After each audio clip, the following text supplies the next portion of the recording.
Hello everyone, good evening, welcome to Glance academy. दोस्तों, आज की इस क्लास में हम लोग शुरू कर रहे हैं आरओ परीक्षा 2024 के लिए टेस्ट सीरीज को आज हम शुरू कर रहे हैं। यूपी पीसीएस प्रीलिम्स 2024 के लिए मैंने ऑलरेडी 20 से 21 टेस्ट पेपर कंप्लीट कराए हैं ढे आईएएस के नए वाले पैटर्न पे। लेकिन अब इसी के साथ हम लोग समीक्षा अधिकारी के लिए भी ढे आईएएस कोचिंग के जो कि सबसे स्टैंडर्ड टेस्ट पेपर होते हैं, इसे भी हम लोग आज से शुरू कर रहे हैं। जो आपका 11 फरवरी को पेपर हुआ था, उस पेपर के बाद ढे आईएएस की तरफ से नए पैटर्न पे टेस्ट पेपर को निकाला गया, जिसमें आप देख सकते हो कि इन पेपर में आपको सामान्य अध्ययन और करंट अफेयर्स दोनों देखने को मिलेगा, जो कि अगस्त और सितंबर 2024 की करंट अफेयर्स होगी।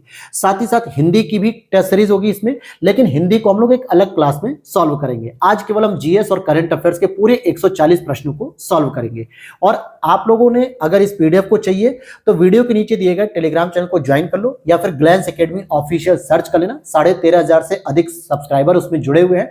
उस पर मैं ये टेस्ट सीरीज को पोस्ट कर दूंगा क्लास अपलोड होने के बाद। साथ ही साथ आप हमारी प्लेलिस्ट में जाके भी अलग अलग कोर्सेज को देख सकते हो। सारे के सारे फ्री ऑफ कॉस्ट आपके वहां पे लेक्चर्स पड़े हुए हैं, चाहे वो घटना चेक शॉर्ट नोट्स हो, या फिर तपस्या नोट्स हो, या आपकी आई दृष्टि घटनासार, ये सभी करंट अफेयर्स हो। बहुत ही यूनिक कंटेंट आपको मिलेगा, आप वहां से तैयारी बहुत अच्छे से कर सकते हो यूपी पीसीएस और समीक्षा अधिकारी के लिए। तो चलिए शुरू करते हैं क्वेश्चन नंबर 1 से। यहां पर बस आप टेस्ट नंबर पे मत जाना कि सर आप टेस्ट नंबर 16 करा रहे हो, पहला नहीं करा रहे हो, दूसरा नहीं करा रहे हो। मैं करंट अफेयर्स के अकॉर्डिंग चलूंगा पीछे से। जैसे अगस्त सितंबर लेटेस्ट है, फिर उसके बाद हम जून जुलाई मई ऐसे करके हम लोग पीछे की ओर चलेंगे।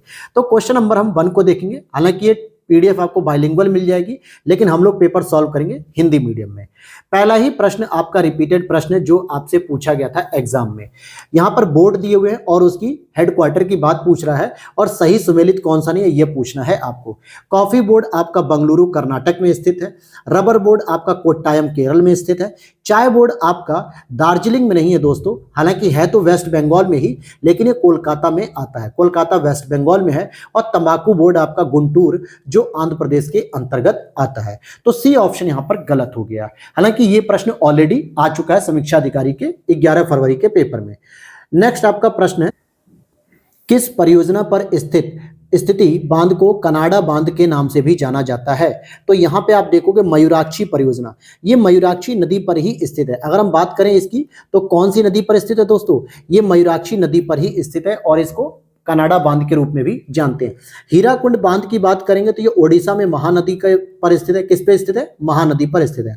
अगर हम भाखड़ा नागल बांध की बात करेंगे, जो कि पंजाब और हिमाचल प्रदेश के बॉर्डर पे देखने को मिलता है, भाखड़ा नागल पे, जो सतलज नदी पर स्थित है। लेकिन एक प्रश्न आपके लिए मैं कमेंट सेक्शन में छोड़ता हूं, जो आपको बताना है कि नागार्जुन परियोजना किस राज्य में है और किस नदी पर है, ये आपको बताना है। नेक्स्ट यहाँ पे राज्य है और उसके प्रवर्तक, यानी कि कौन कौन से राज्य के संस्थापक हैं। जैसे अगर हम हैदराबाद राज्य की बात करते हैं, तो हैदराबाद की स्थापना चिनकिलिच खां ने की थी। अवध की स्थापना सादत खां ने की थी। बंगाल की स्थापना मुर्शिद कुली खान ने की थी। और रुहेलखंड, जिसमें आपका वर्तमान का फर्रुखाबाद शहर आ जाएगा, बरेली का शहर आएगा, बदायूं का शहर आएगा, इस रुहेलखंड की स्थापना वीर दाऊद ने की थी। इस आधार पर आप देखोगे बी ऑप्शन आपका करेक्ट हो जाएगा। आगे देखते हैं, भरतपुर की नींव रखने वाले बदन सिंह को राजा की उपाधि किसने दी थी? हालांकि यूपी पीसीएस प्रीलिम्स के टेस्ट सीरीज मैंने इसको बहुत डिटेल से आपको समझाया था। बदन सिंह को जो राजा की उपाधि दी गई थी, अहमद शाह अब्दाली के द्वारा दी गई थी, जो कि अफगान शासक हैं। और इन्हीं के साथ मराठों ने पानीपत का तीसरा युद्ध लड़ा था 1761 में। और वीडियो अच्छी लग रही हो दोस्तों तो लाइक कर देना, चैनल पे पहली बार हो तो सब्सक्राइब कर लो, क्योंकि अब आपके जो आरओ के समीक्षा अधिकारी के टेस्ट पेपर है, अब इसे शुरू कर दिया गया है, और ये कंटिन्यू आपको मिलते रहेंगे, डेली मिलेंगे। साथ ही साथ जो यूपी पीसीएस के पीवाईक्यूज जो मेंस वाले थे, जो मैंने सीरीज शुरू की थी, उसे भी दोबारा स्टार्ट करूंगा। और यूथ पब्लिकेशन के जो प्रैक्टिस पेपर थे, उसे भी मैं दोबारा स्टार्ट करूंगा। बीच में क्या होता है ना कि जब पेपर के पोस्टपोन को लेकर बहुत सारी खबरें चल रही थी, जिसकी वजह से खुद भी बहुत सारे एस्पिरेंट डिस्टर्ब थे, हम लोग भी डिस्टर्ब थे, पेपर में मन नहीं लग पा रहा था पढ़ाई में, इसलिए वो क्लासेस कंटिन्यू नहीं हो पा रही थी। तो अब दोबारा जो है कि सारे नोटिफिकेशन आ चुके हैं, सारी डेट आ चुकी है एग्जाम की, तो अब दोबारा इसको रिदम पे लाया जाएगा। पददाम, अगर हम बात करें पददाम, ये एक कर था, और ये किसके द्वारा लगाया था? विधवा स्त्री पर जब वह पुनर्विवाह करती थी। अगर कोई स्त्री जिसका पति मर गया तो वो विधवा होगी, लेकिन जब वो पुनर्विवाह करती थी किसी भी पुरुष के साथ, तो उस पर एक कर लगाया जाता था पददाम के नाम से। तो बी ऑप्शन यहाँ पे सही हो जाएगा। नेक्स्ट अगर हम बात करते हैं, यहाँ पे पूरा स्थल है जो कि उत्तर प्रदेश से संबंधित है। सॉरी उत्तर प्रदेश नहीं बल्कि पाषाणिक सभ्यता से संबंधित है और उनके प्राप्ति सामग्री जो मिली है। जैसे दमदमा की बात कर लेते हैं तो दमदमा से आपको एक समाधि में 3 मानव कंकाल मिले हैं। तो ऐसा माना जा रहा था कि वो जो 3 मानव कंकाल होंगे वो एक परिवार के हो सकते हैं या फिर पति पत्नी बच्चे तीनों हो सकते हैं, इस तरीके की बातें थी। मौदहा की बात करेंगे तो यहां से हड्डी से निर्मित उपकरण प्राप्त हुए। किससे? हड्डी से बनने वाले। बागोर जो कि राजस्थान का है जहां पे पशुपालन के सबसे पहले साक्ष्य मिले थे। और संगन कल्लू की बात करेंगे तो यहां पे राख के टीले मिले हैं। तो डी ऑप्शन यहां पे करेक्ट हो जाएगा। नेक्स्ट अगर हम देखते हैं निम्नलिखित युग्मों में से कौन सा सही सुमेलित नहीं है, क्योंकि सिंधु घाटी सभ्यता के स्थल है और वो किस नदी के तट पर विकसित हुए थे, इनके बारे में पूछा जा रहा है। जैसे अगर आप बात करोगे हड़प्पा की तो हड़प्पा ही गलत हो गया, क्योंकि सिंध नदी के तट पे मोहनजोदड़ो डेवलप हुआ था या सिंधु नदी कह सकते हो इसे, लेकिन हड़प्पा आपके रावी नदी के तट पर विकसित हुआ था। अच्छा, हड़प्पा सभ्यता क्यों कहते हैं? क्योंकि सिंधु घाटी सभ्यता के अंतर्गत जो पहले जो स्थल की खोज की गई थी वो हड़प्पा की खोज की गई थी, इसीलिए इसको हड़प्पा सभ्यता भी कहते हैं। और सिंधु घाटी सभ्यता क्यों कहते हैं? क्योंकि सिंधु नदी और उसकी सहायक प्रमुख नदियों के आसपास इस सभ्यता का विकास हुआ था, इसीलिए इसको सिंधु घाटी सभ्यता भी कहते हैं। कालीबंगा की बात करेंगे तो घग्गर नदी के तट पे, मांडा की बात करेंगे चिनाब नदी के तट पे, दैमाबाद की बात करेंगे तो प्रवरा नदी के तट पे है। कई बार आपको प्रवरा नदी के गोदावरी भी ऑप्शन देखने को मिल सकता है, तो ये भी सही हो जाएगा। लेकिन अगर गोदावरी और प्रवरा दोनों का ऑप्शन देता तो आपको पहले प्रवरा को सही करना है। उत्तर प्रदेश में जो कि इसकी पूर्वी सीमा थी सिंधु घाटी सभ्यता की, आलमगीरपुर, जो किस नदी के तट पे थी? हिंडन नदी के तट पे, जो यमुना की एक सहायक नदी है। तो यहां पर ए ऑप्शन जो कि गलत दिया हुआ था। नेक्स्ट अगर हम बात करें किस ब्रिटिश गवर्नर जनरल का मूल नाम फ्रीमैन थॉमस था, तो ये आपके लॉर्ड विलिंगडन के लिए कहा जाता था। इनका जो मूल नाम था वो फ्रीमैन थॉमस था। आगे देखते हैं यहाँ पे क्वेश्चन नंबर हम 9 को देख लेते हैं। हरिजन सेवक संघ के बारे में बात करेंगे तो इसके पहले अध्यक्ष कौन थे? तो देखिए इसके जो पहले अध्यक्ष थे घनश्याम दास बिरला जी थे। हालांकि इसकी स्थापना महात्मा गांधी जी ने की थी और हरिजन सेवक संघ को ही, जो इसका पुराना नाम था all India untouchability league, all India untouchability league थी, बाद में महात्मा गांधी जी ने इसका नाम हरिजन सेवक संघ कर दिया। और इसके पहले अध्यक्ष बने थे घनश्याम दास बिरला, या इन शॉर्ट जीडी बिरला भी आता है ऑप्शन। नेक्स्ट है किस संगठन का नाम 1920 में बदलकर स्वराज सभा कर दिया गया? तो भैया वो था आपका all India home rule league. ठीक है, क्योंकि 1920 में महात्मा गांधी जी इसके अध्यक्ष बनते हैं और फिर इन्होंने अपनी विचारों से मिलने वाले जो नाम थे स्वराज सभा, ये इसका नाम रख दिया। हालांकि अगर हम बात करें तो होम रूल इंडिया की जो शुरुआत हुई थी होम रूल लीग की, इसकी शुरुआत 2 लोगों ने की थी, तिलक ने की थी और एनी बेसेंट जी ने की थी। सबसे पहले अगर हम बात करें तो तिलक जी ने सबसे पहले स्टैब्लिश की थी अप्रैल 1916 में, और एनी बेसेंट जी की बात करेंगे तो इनकी लीग स्टैब्लिश हुई थी सितंबर 1916 में। तो कई बार यह भी प्रश्न पूछता है कि किसने सबसे पहले इसको शुरू किया था। अगर हम स्वराज पार्टी की बात करते हैं तो ये आपके मोतीलाल नेहरू जी थे, चित्तरंजन दास जी थे, इन लोगों ने मिलकर स्थापित किया था। और कब स्थापित किया था? जनवरी 1923 में इसकी स्थापना की थी। आगे बात करते हैं, कुछ विद्रोह दिए गए और उनको कालक्रम के अनुसार व्यवस्थित करना है। अगर आपको इन विद्रोहों का ईयर पता है तो आप इजीली कर सकते हो। जैसे कुकी विद्रोह की बात करें तो ये 1917 से लेकर 1919 के बीच में था। कूका विद्रोह की बात करेंगे तो ये आपका 1840 से लेकर 72 तक था। कोल विद्रोह की बात करते हैं तो 1831 से लेकर 32 तक था झारखंड के क्षेत्रों में। बिरसा मुंडा विद्रोह, जिसको उलगनून भी कहा जाता है, तो ये 1899 से लेके 1900 तक ही था। तो यहां पर अब आपको क्रोनोलॉजी सेट करनी है तो 3, 2, 1, 4 इस तरीके से आप इसे सेट कर सकते हैं। नेक्स्ट आपका प्रश्न है निम्नलिखित में से कौन सा कथन सही है? गुरुदेव रविन्द्रनाथ टैगोर जी ने कलकत्ता से 100 किलोमीटर दूर एक ग्रामीण परिवेश में वर्ष 1901 में शांति निकेतन की स्थापना की थी। तो यह बात सही है, टैगोर जी ने ही शांति निकेतन की स्थापना की थी, जिसको अभी किसमें शामिल किया गया? यूनेस्को की विश्व विरासत सूची में शामिल किया गया, यानी यूनेस्को की धरोहर में सूची में शामिल किया गया 41 नंबर के नाम से, 41वें के नाम से। गुरुदेव टैगोर का मानना था कि बच्चों पर सख्त अनुशासन होना चाहिए था, तो ऐसा नहीं है, क्योंकि गुरुदेव रविन्द्रनाथ टैगोर जी का यह मानना था कि जो बच्चे हैं जिनको शिक्षा दी जा रही है प्रकृति की गोद में दी जाए, खुली वादियों में दी जाए, इसीलिए इन्होंने शांति निकेतन की जो स्थापना की थी वो एक ओपन विश्वविद्यालय के तौर पर था, जैसे जहाँ पे रहने का स्थान, पेड़ों के नीचे बैठ के बच्चे शिक्षा ग्रहण करते थे, खुले वायुमंडल में रहते थे। और बच्चों को मुक्त और रचनाशील होना चाहिए। बच्चे मुक्त और रचनाशील कब होंगे? जब बच्चे अपनी इच्छानुसार अपने मानसिक जो सृजनात्मकता उस क्षमता का प्रदर्शन करेंगे। अगर आप उनसे जबरदस्ती एक रोबोट की तरह काम कराओगे, सख्त अनुशासन रखोगे, तो एक मशीन तैयार होगी, व्यक्ति नहीं तैयार होगा। इसीलिए रविन्द्रनाथ टैगोर जी सख्त अनुशासन के खिलाफ थे। तो यहां पर यह स्टेटमेंट गलत हो जाएगा, केवल पहला ही सही होगा, अर्थात ए ऑप्शन इज करेक्ट होगा। नेक्स्ट है क्योटो प्रोटोकॉल के अंतर्गत कौन सी ग्रीन हाउस गैसेस नहीं है जो क्योटो प्रोटोकॉल के अंतर्गत हो? तो यहां पर अगर आप देखोगे तो नाइट्रस ऑक्साइड भी आती है जिसको हम लोग N2O बोलते हैं, सल्फर हेक्साफ्लोराइड भी होती है जिसको SF6 बोलते हैं, और हाइड्रोफ्लोरोकार्बन भी होती है जिसको हम लोग HFC बोलते हैं। साथ में और भी कुछ गैसें हैं जो क्योटो प्रोटोकॉल के अंतर्गत ग्रीन हाउस गैस मानी जाती है, जैसे कार्बन डाइऑक्साइड CO2 हो गया, CH4 मीथेन हो गया, PFC हो गया, ठीक है, और साथ में HFC हो गया। हालांकि HFC तो मैंने लिख ही रखा है, लेकिन नाइट्रिक ऑक्साइड नहीं होती है। नाइट्रिक ऑक्साइड किसी भी प्रकार की ग्रीन हाउस गैसेस नहीं होती है, ठीक है, तो बी हो गया। नेक्स्ट अगर हम बात करते हैं केंद्रीय प्रदूषण नियंत्रण बोर्ड की स्थापना कब हुई थी मेरे भाई? तो 1974 में हुई थी, और इसी के अंतर्गत दो प्रदूषण बोर्ड की स्थापना होती है, जल प्रदूषण निवारण नियंत्रण और एक आपका होता है वायु प्रदूषण निवारण नियंत्रण। तो इसकी स्थापना, जो बोर्ड की स्थापना हुई थी 1974 में हुई थी। अच्छा, आयन मंडल में किस परत को केनली हेविसाइड परत कहा जाता है? तो ये ई परत कहा जाता है। ये डायरेक्ट प्रश्न है, हालांकि पता नहीं किस लेवल का प्रश्न था, ये कुछ खास नहीं लगा मुझे। आगे बात करते हैं निम्नलिखित में से कौन सा कथन सही है। अगर यहाँ पे सही कथन की बात की जाए तो भोपाल गैस त्रासदी 1984 के पश्चात संपूर्ण भारत में पर्यावरण संरक्षण अधिनियम 1986 लागू हुआ। बिल्कुल सही बात है कि ताकि पर्यावरण संरक्षण अधिनियम लागू हुआ, और पर्यावरण संरक्षण अधिनियम 1986 को छाता विधान के नाम से भी जाना जाता है, अम्ब्रेला के नाम से भी, तो यह भी सही है। दोनों ही स्टेटमेंट आपका यहाँ पर सही हो जाएगा। तो पर्यावरण संरक्षण अधिनियम 1986 को कई बार एग्जामिनर छाता विधान या छाता अधिनियम के नाम से भी पूछ लेता है।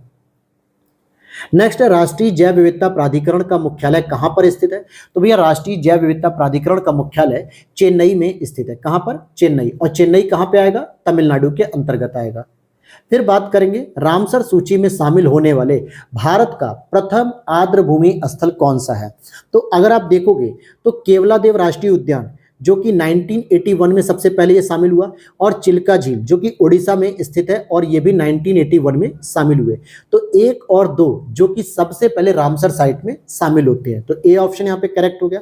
हालांकि भितरकनिका की बात करेंगे तो ये भी उड़ीसा में है, और रेणुका की बात करेंगे तो हिमाचल प्रदेश में आता है, और केवलादेव आपके राजस्थान में आता है। अगर मैं और भी डिटेल आपको समझाने की बात करूं कि आर्द्रभूमि स्थलों की बात करें रामसर साइट की, तो वर्तमान भारत में जो रामसर साइट की जो संख्या है वो टोटल 85 हो गई है। और इसके तहत अगर आप देखोगे कि तमिलनाडु में सबसे अधिक रामसर साइट हो चुकी है, 18 हो चुकी है। ये अगस्त 2024 तक का डेटा मैं आपको बता रहा हूं। और यूपी में आपकी कितनी हो गई? 10 रामसर साइट है जो कि सेकेंड नंबर पर है। बिहार की अगर हम बात करें तो बिहार में टोटल 3 रामसर साइट हो चुकी हैं। 2020 में कांवर झील को दिया गया था जो कि गोखुर झील है और एशिया की सबसे बड़ी गोखुर झील थी। और लेकिन 2 अभी लेटेस्ट दिए गए थे जून 2024 में, जिसको नागा और नक्टी पक्षी अभ्यारण्य के नाम से जानते हैं, जो दोनों ही जमुई जिले में स्थित है। तो ये आपको कुछ एक्स्ट्रा मैंने फैक्ट बता दिया जो बीपीएससी के लिए भी काम आएगा। आगे बात करते हैं वन्य जीव व्यापार निगरानी नेटवर्क, जिसको हम लोग ट्रैफिक के नाम से जानते हैं। इसका हेडक्वार्टर कहां स्थित है? तो कैम्ब्रिज यूके में स्थित है, अर्थात यूनाइटेड किंगडम में। आगे बात करते हैं यहाँ पे क्वेश्चन नंबर 20 की बात कर लेते हैं। निम्नलिखित में से किस एक अनुच्छेद के अंतर्गत केंद्रीय प्रशासनिक अधिकरण के निर्णयों को भारत के सर्वोच्च न्यायालय में चुनौती दी जा सकती है? अर्थात यहाँ पे केंद्रीय प्रशासनिक अधिकरण अर्थात सेंट्रल एडमिनिस्ट्रेशन ट्रिब्यूनल। अब यहाँ पे ट्रिब्यूनल की बात करें तो ये सर्वोच्च न्यायालय में चुनौती दी जा सकती है इनके निर्णयों को। ये किस आर्टिकल में कहा गया है? तो अगर इस आर्टिकल की हम बात करें तो ये हो जाएगा 323A के अंतर्गत। अच्छा, इसमें और जानकारी आप कलेक्ट कर लो कि इसको संवैधानिक संशोधन के द्वारा जोड़ा गया है, अर्थात ये मूल संविधान में तो था भी नहीं। और ये किस भाग में जोड़ा गया? तो आपको मैं बता दूं, भाग 14A में जोड़ा गया है, और जिसके अंतर्गत 2 ट्रिब्यूनल जोड़े गए हैं। एक आपका होता है सेंट्रल एडमिनिस्ट्रेटिव ट्रिब्यूनल, जिसको हम लोग केंद्रीय प्रशासनिक अधिकरण कहते हैं, जो आर्टिकल नंबर 323A या क कह सकते हो। और दूसरे जो अदर प्रकार के ट्रिब्यूनल्स होते हैं, जैसे नेशनल ग्रीन ट्रिब्यूनल्स हो गए, अलग अलग जितने भी ट्रिब्यूनल हैं, ये आपका 323B के अंतर्गत आते हैं। तो ये दोनों ही संवैधानिक बॉडी मानी जाती है। तो ए ऑप्शन यहाँ पे सही हो गया। आगे बात करेंगे पेशवा बाजीराव द्वितीय वेलेजली की सहायक संधि को स्वीकार करने वाला प्रथम मराठा सरदार था। सुगौली की संधि का संबंध आंग्ल अफगान युद्ध से था और सिक्किम का भारत में विलय लॉर्ड डलहौजी के काल में हुआ। तो सुगौली की संधि की अगर हम बात करें तो ये मुख्य रूप से 1815 में हुई थी, जो कि आंग्ल और नेपाल युद्ध से संबंधित थी। आंग्ल नेपाल युद्ध से संबंधित थी। और सुगौली की जब संधि हुई थी तो उस समय जो भारत के गवर्नर जनरल थे वो कौन थे? लॉर्ड हेस्टिंग्स थे। कौन थे दोस्तों? Lord Hastings. तो यहाँ पे दूसरा स्टेटमेंट तो गलत हो गया। पहला स्टेटमेंट बिल्कुल सही है कि पेशवा बाजीराव द्वितीय वेलेजली की सहायक संधि को स्वीकार करने वाला पहला मराठा सरदार था। लॉर्ड वेलेजली, न कि लॉर्ड डलहौजी की बात नहीं हो रही, लॉर्ड वेलेजली की बात हो रही है, जिसने 1798 में आके सहायक संधि को शुरू किया था। तीसरी बात करें तो सिक्किम का जब विलय हो रहा था भारत में तो उस समय लॉर्ड डलहौजी के शासन काल में ही हुआ था। तो यहाँ पे 1 और 3 तो सही है, लेकिन दूसरा गलत है, क्योंकि सुगौली की संधि 1815 में लॉर्ड हेस्टिंग्स के कार्यकाल में आंग्ल और नेपाल युद्ध के परिणाम स्वरूप हुई थी। आगे बात करते हैं यहाँ पे, निम्नलिखित में से किस अधिनियम के द्वारा 7 वर्ष से कम उम्र के बच्चों के कारखाने में काम करने पर प्रतिबंध आरोपित किया गया था? तो ये हो जाएगा आपका ए ऑप्शन, 1881 ईस्वी का कारखाना अधिनियम इसको कहा जाता है। क्या कहता है? 1881 ईस्वी में कारखाना अधिनियम। और अगर हम बात करें इस अधिनियम में कुछ और भी एक्स्ट्रा जानकारी है। सबसे इंपॉर्टेंट कि 1881 का जो कारखाना अधिनियम था ये लॉर्ड रिपन के शासनकाल में आया था। किसके? लॉर्ड रिपन के शासनकाल में आया था। साथ ही साथ इसमें जो है कि 4 दिन का अवकाश भी दे दिया गया था, यानी कि महीने में 4 दिन का अवकाश भी देने की बात की गई थी बच्चों को। तो ये हो गया। नेक्स्ट अगर हम बात करते हैं, निम्नलिखित में से किस एक गवर्नर को भारत में अंग्रेजी साम्राज्य का अग्रगामी कहा जाता है? तो ये रॉबर्ट क्लाइव को कहा गया था और यही व्यक्ति था जो बंगाल का पहला गवर्नर भी था। पहला गवर्नर कहाँ का था? बंगाल का था। और रॉबर्ट क्लाइव की अगर हम बात करें तो आपने एक युद्ध सुना होगा, प्लासी का युद्ध, जो कि 1757 ईस्वी में हुआ था, प्लासी का युद्ध। और यहीं से अंग्रेजों की पकड़ मजबूत होनी शुरू हो जाती है। हालांकि हेक्टर मुनरो के नेतृत्व में 1764 का बक्सर का युद्ध हुआ था, लेकिन इस युद्ध के बाद भी जो इलाहाबाद की 2 संधियां आप पढ़ते हो अगस्त 1764 में, उसके लिए भी दोबारा रॉबर्ट क्लाइव को ही बुलाया गया था। तो प्लासी के युद्ध से ही रॉबर्ट क्लाइव ने भारत में अंग्रेजी साम्राज्य का अग्रगामी स्वरूप दिखा दिया था, इसीलिए इसको माना जाता है। आगे देखते हैं यहाँ पे लेखक है और रचना है और कौन सा सही सुमेलित नहीं है। जैसे विज्ञानेश्वर ने मिताक्षरा नाम की पुस्तक लिखी है, माधव ने नकासुर विजय लिखी है, जयदेव ने गीत गोविंद लिखी है, लेकिन गंगाधर ने शंकर विजय नहीं लिखी है, बल्कि विद्यारण्य ने लिखी है। किसने लिखी है? विद्यारण्य। आप यहाँ पर देख सकते हो कि ये आरओ प्री 2023 के लिए 3rd फेज में जो इन्होंने लेटेस्ट शुरू की थी टेस्ट सीरीज, मैंने वहीं से शुरू किया है और ये लेटेस्ट वाली टेस्ट सीरीज ही मैं आपको करा रहा हूँ। और ये पीडीएफ भी आपको मिल जाएगी। कहाँ पे मिलेगी? टेलीग्राम चैनल पे, उसका लिंक वीडियो के नीचे है, तो आप उसे ज्वाइन कर लो, या फिर ग्लैंस एकेडमी ऑफिशियल सर्च करना, क्योंकि बहुत सारे फेक चैनल बनाए जा रहे हैं हमारे नाम पर, तो उनसे दूर रहना है, उनसे आपको बच के रहना है, और इसकी पीडीएफ आपको हमारे ही टेलीग्राम चैनल पर मिल जाएगी। तो चलिए आगे बात करें। क्वेश्चन नंबर 25 है, यहाँ पर पूछ रहा है कि निम्नलिखित उपयुक्त कथनों में से कौन सा कथन असत्य है? तो हमें गलत कथन को ढूंढना है। लेकिन अगर हम गौर से पढ़ें तो बौद्ध साहित्य को हम त्रिपिटक भी कहते हैं। त्रिपिटक का मतलब क्या हो गया? आपके 3 साहित्य महत्वपूर्ण है, सुत्त पिटक, अभिधम्म पिटक और तीसरा कौन सा है? जिसका नाम है विनय पिटक। तो ये 3 प्रकार के पिटक होते हैं जिनको क्या कहा जाता है? बौद्ध साहित्य के त्रिपिटक कहते हैं। तो पहला स्टेटमेंट सही है। और जैन साहित्य को हम आगम भी कहते हैं, यह भी सही है। भगवान बुद्ध शाक्य वंश से संबंधित थे, यह भी सही है। और भारत में जैन धर्म के प्रथम तीर्थंकर ऋषभ देव थे, जो कि बौद्ध धर्म से बहुत पुराने हैं। और जैन धर्म के जो संस्थापक है ऋषभ देव, इनकी जो जन्म स्थली है दोस्तों वो अयोध्या है। हालांकि अयोध्या में 1 नहीं बल्कि 3 से 4 जो है कि जैन तीर्थंकरों का जन्म स्थान है। साथ ही साथ ऋषभ देव का जो वर्णन है वो ऋग्वेद में भी देखने को मिलता है। तो जैन धर्म बहुत पुराना धर्म है। तो चारों ही बातें यहाँ पे सही हैं, अर्थात इनमें से कोई सा भी ऐसा स्टेटमेंट नहीं है जो गलत हो, चारों बातें यहाँ पर सही है।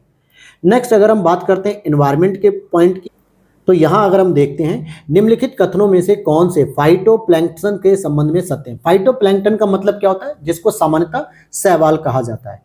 समुद्री खाद्य श्रृंखला में ये मुख्य प्राथमिक उत्पादक होते हैं। बिल्कुल, शैवाल तो मुख्य प्राथमिक उत्पादक होते हैं, क्योंकि शैवाल क्या होते हैं? एक वनस्पति होते हैं जहां से भोजन का उत्पादन होता है और पृथ्वी के वायुमंडल में उपस्थित ऑक्सीजन की अधिकतर मात्रा के लिए ये उत्तरदायी होते हैं। बिल्कुल, ये दोनों ही बातें यहाँ पर सही हो जाएंगी।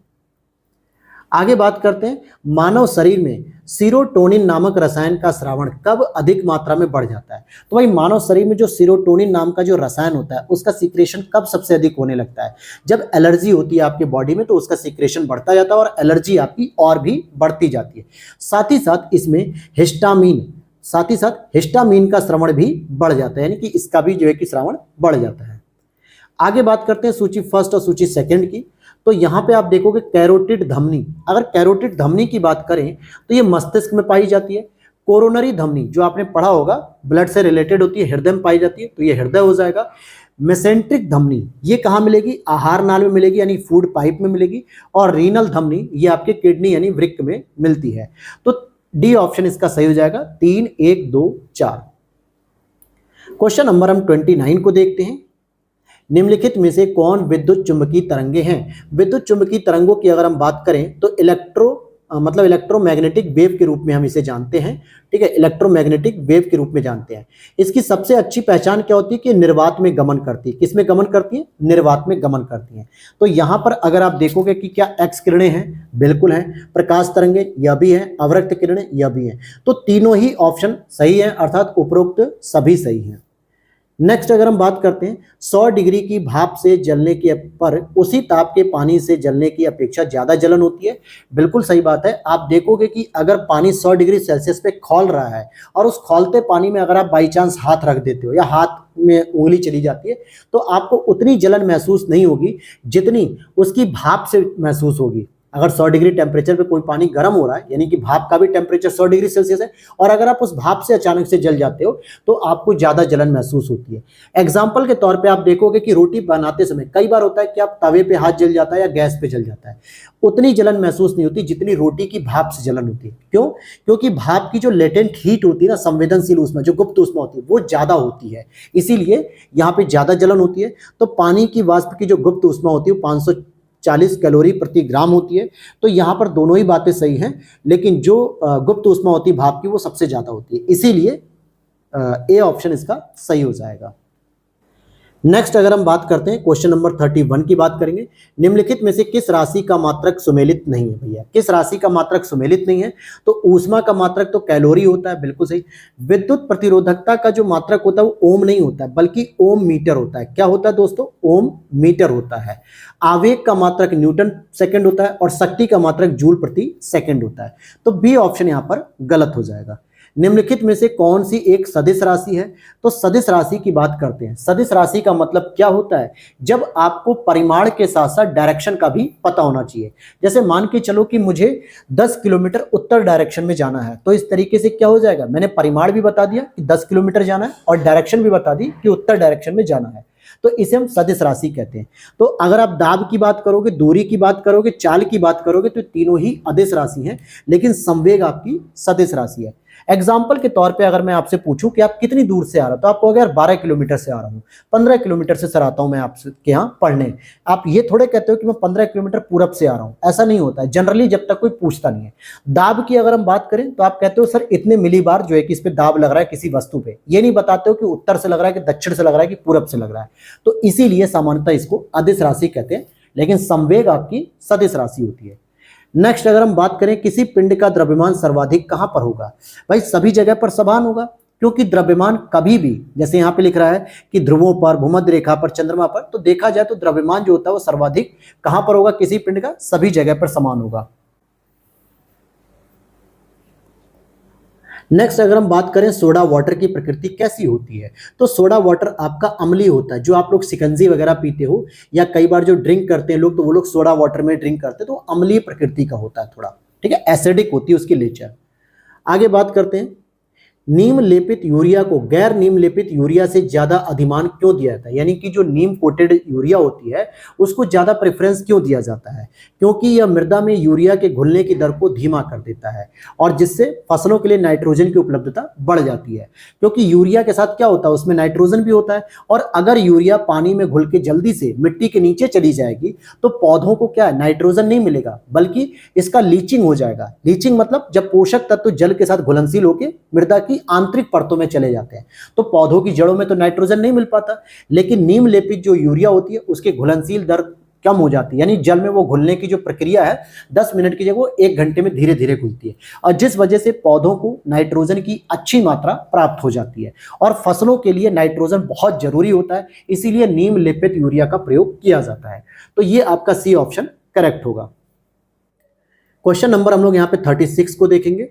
वाणिज्यिक बैंक की कुल जमा राशि का वह भाग प्रतिशत जो नगद, स्वर्ण या विदेशी मुद्रा के रूप में उसे अपने पास अनिवार्यता रखना पड़ता है, वैधानिक तरलता अनुपात कहलाता है, जिसको इंग्लिश में हम लोग SLR बोलते हैं। तो बिल्कुल सही बात है, बैंक अपने पास खुद रखता है SLR, जबकि अगर मैं CRR की बात करूं तो ये RBI के पास जमा होता है। पहला स्टेटमेंट तो सही है मेरे भाई। दूसरा है वाणिज्यिक बैंक की कुल जमा राशि का वह भाग प्रतिशत जो अनिवार्यता RBI में जमा करना होता है उसे नगद आरक्षित अनुपात यानी कि कैश रिजर्व रेशियो भी कहा जाता है। तो यहाँ पे दोनों ही स्टेटमेंट सही हैं।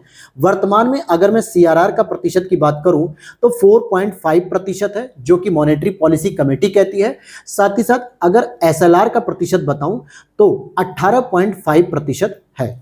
ठीक, तो यहाँ पे ए ऑप्शन आपका सही हो जाएगा। बेसल समिति की स्थापना किसके द्वारा की गई थी? तो ये G10 देशों के केंद्रीय बैंक के गवर्नरों के द्वारा की गई थी, 1974 में की गई थी। प्राकृतिक पर्यावरण की रक्षा और संवर्धन भारत के सभी नागरिकों का कर्तव्य होगा। तो ये कर्तव्य जो है ये सामान्यतः अनुच्छेद 51 क में दिया हुआ है, क्योंकि फंडामेंटल जो ड्यूटीज है उसे हमारे यहाँ 42वें संवैधानिक संशोधन 1976 में एड ऑन किया गया। कहां पर किया गया? भाग 4A में किया गया एड ऑन। किसमें? भाग 4A में। अगर हम अनुच्छेद की बात करें तो आर्टिकल नंबर 51A में किया गया। लेकिन यही सेम प्रोविजन दोस्तों 48 क के अंतर्गत DPSP में भी कहा गया है। लेकिन प्रश्न में आपसे कर्तव्य पूछा जा रहा था, इसीलिए डी ऑप्शन आपको सही लगाना था। बहुत सारे बच्चे क्या करेंगे, जल्दीबाजी में 48 क लगा के आगे बढ़ जाएंगे, फिर घर पे आके कहेंगे ओ माय गॉड ये तो गलत हो गया, क्योंकि प्रश्न को आपने ठीक से नहीं पढ़ा। आगे देखते हैं, क्वेश्चन नंबर हम 39 की बात करेंगे। यदि वायु का तापमान 1 डिग्री सेल्सियस बढ़ा दिया जाए तो ध्वनि की चाल में क्या परिवर्तन होगा? तो मेरे भाई वायु में जो ध्वनि की चाल होती है वो सामान्यतः कितनी होती है? 332 मीटर प्रति सेकंड होती है। लेकिन ध्वनि की चाल जो होती है वो ठोस में ज्यादा होती है और गैस में कम होती है। और अगर आप वायु का तापमान और बढ़ा रहे हो तो कहीं ना कहीं क्या होगा, इसका जो टेम्परेचर होगा वो 0.61 मीटर प्रति सेकंड बढ़ जाएगी। क्वेश्चन नंबर नेक्स्ट हम देखते हैं 40 नंबर पे। मुद्रा अवस्फीति की स्थिति में मुद्रा के मूल्य में वृद्धि होती है तथा वस्तुओं और सेवाओं की कीमतों में गिरावट आती है। कभी नहीं होता है क्या? ऐसा होता है? तो हम कहेंगे हाँ।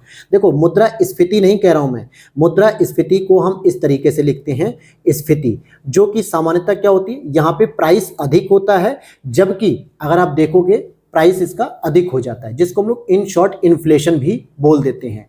लेकिन अगर हम मुद्रा अवस्फीति की बात करते हैं, जिसको इंग्लिश में हम लोग डिफ्लेशन बोलते हैं, डिफ्लेशन का मतलब होता है कि प्राइस में क्या हो गया है, गिरावट आ गई है।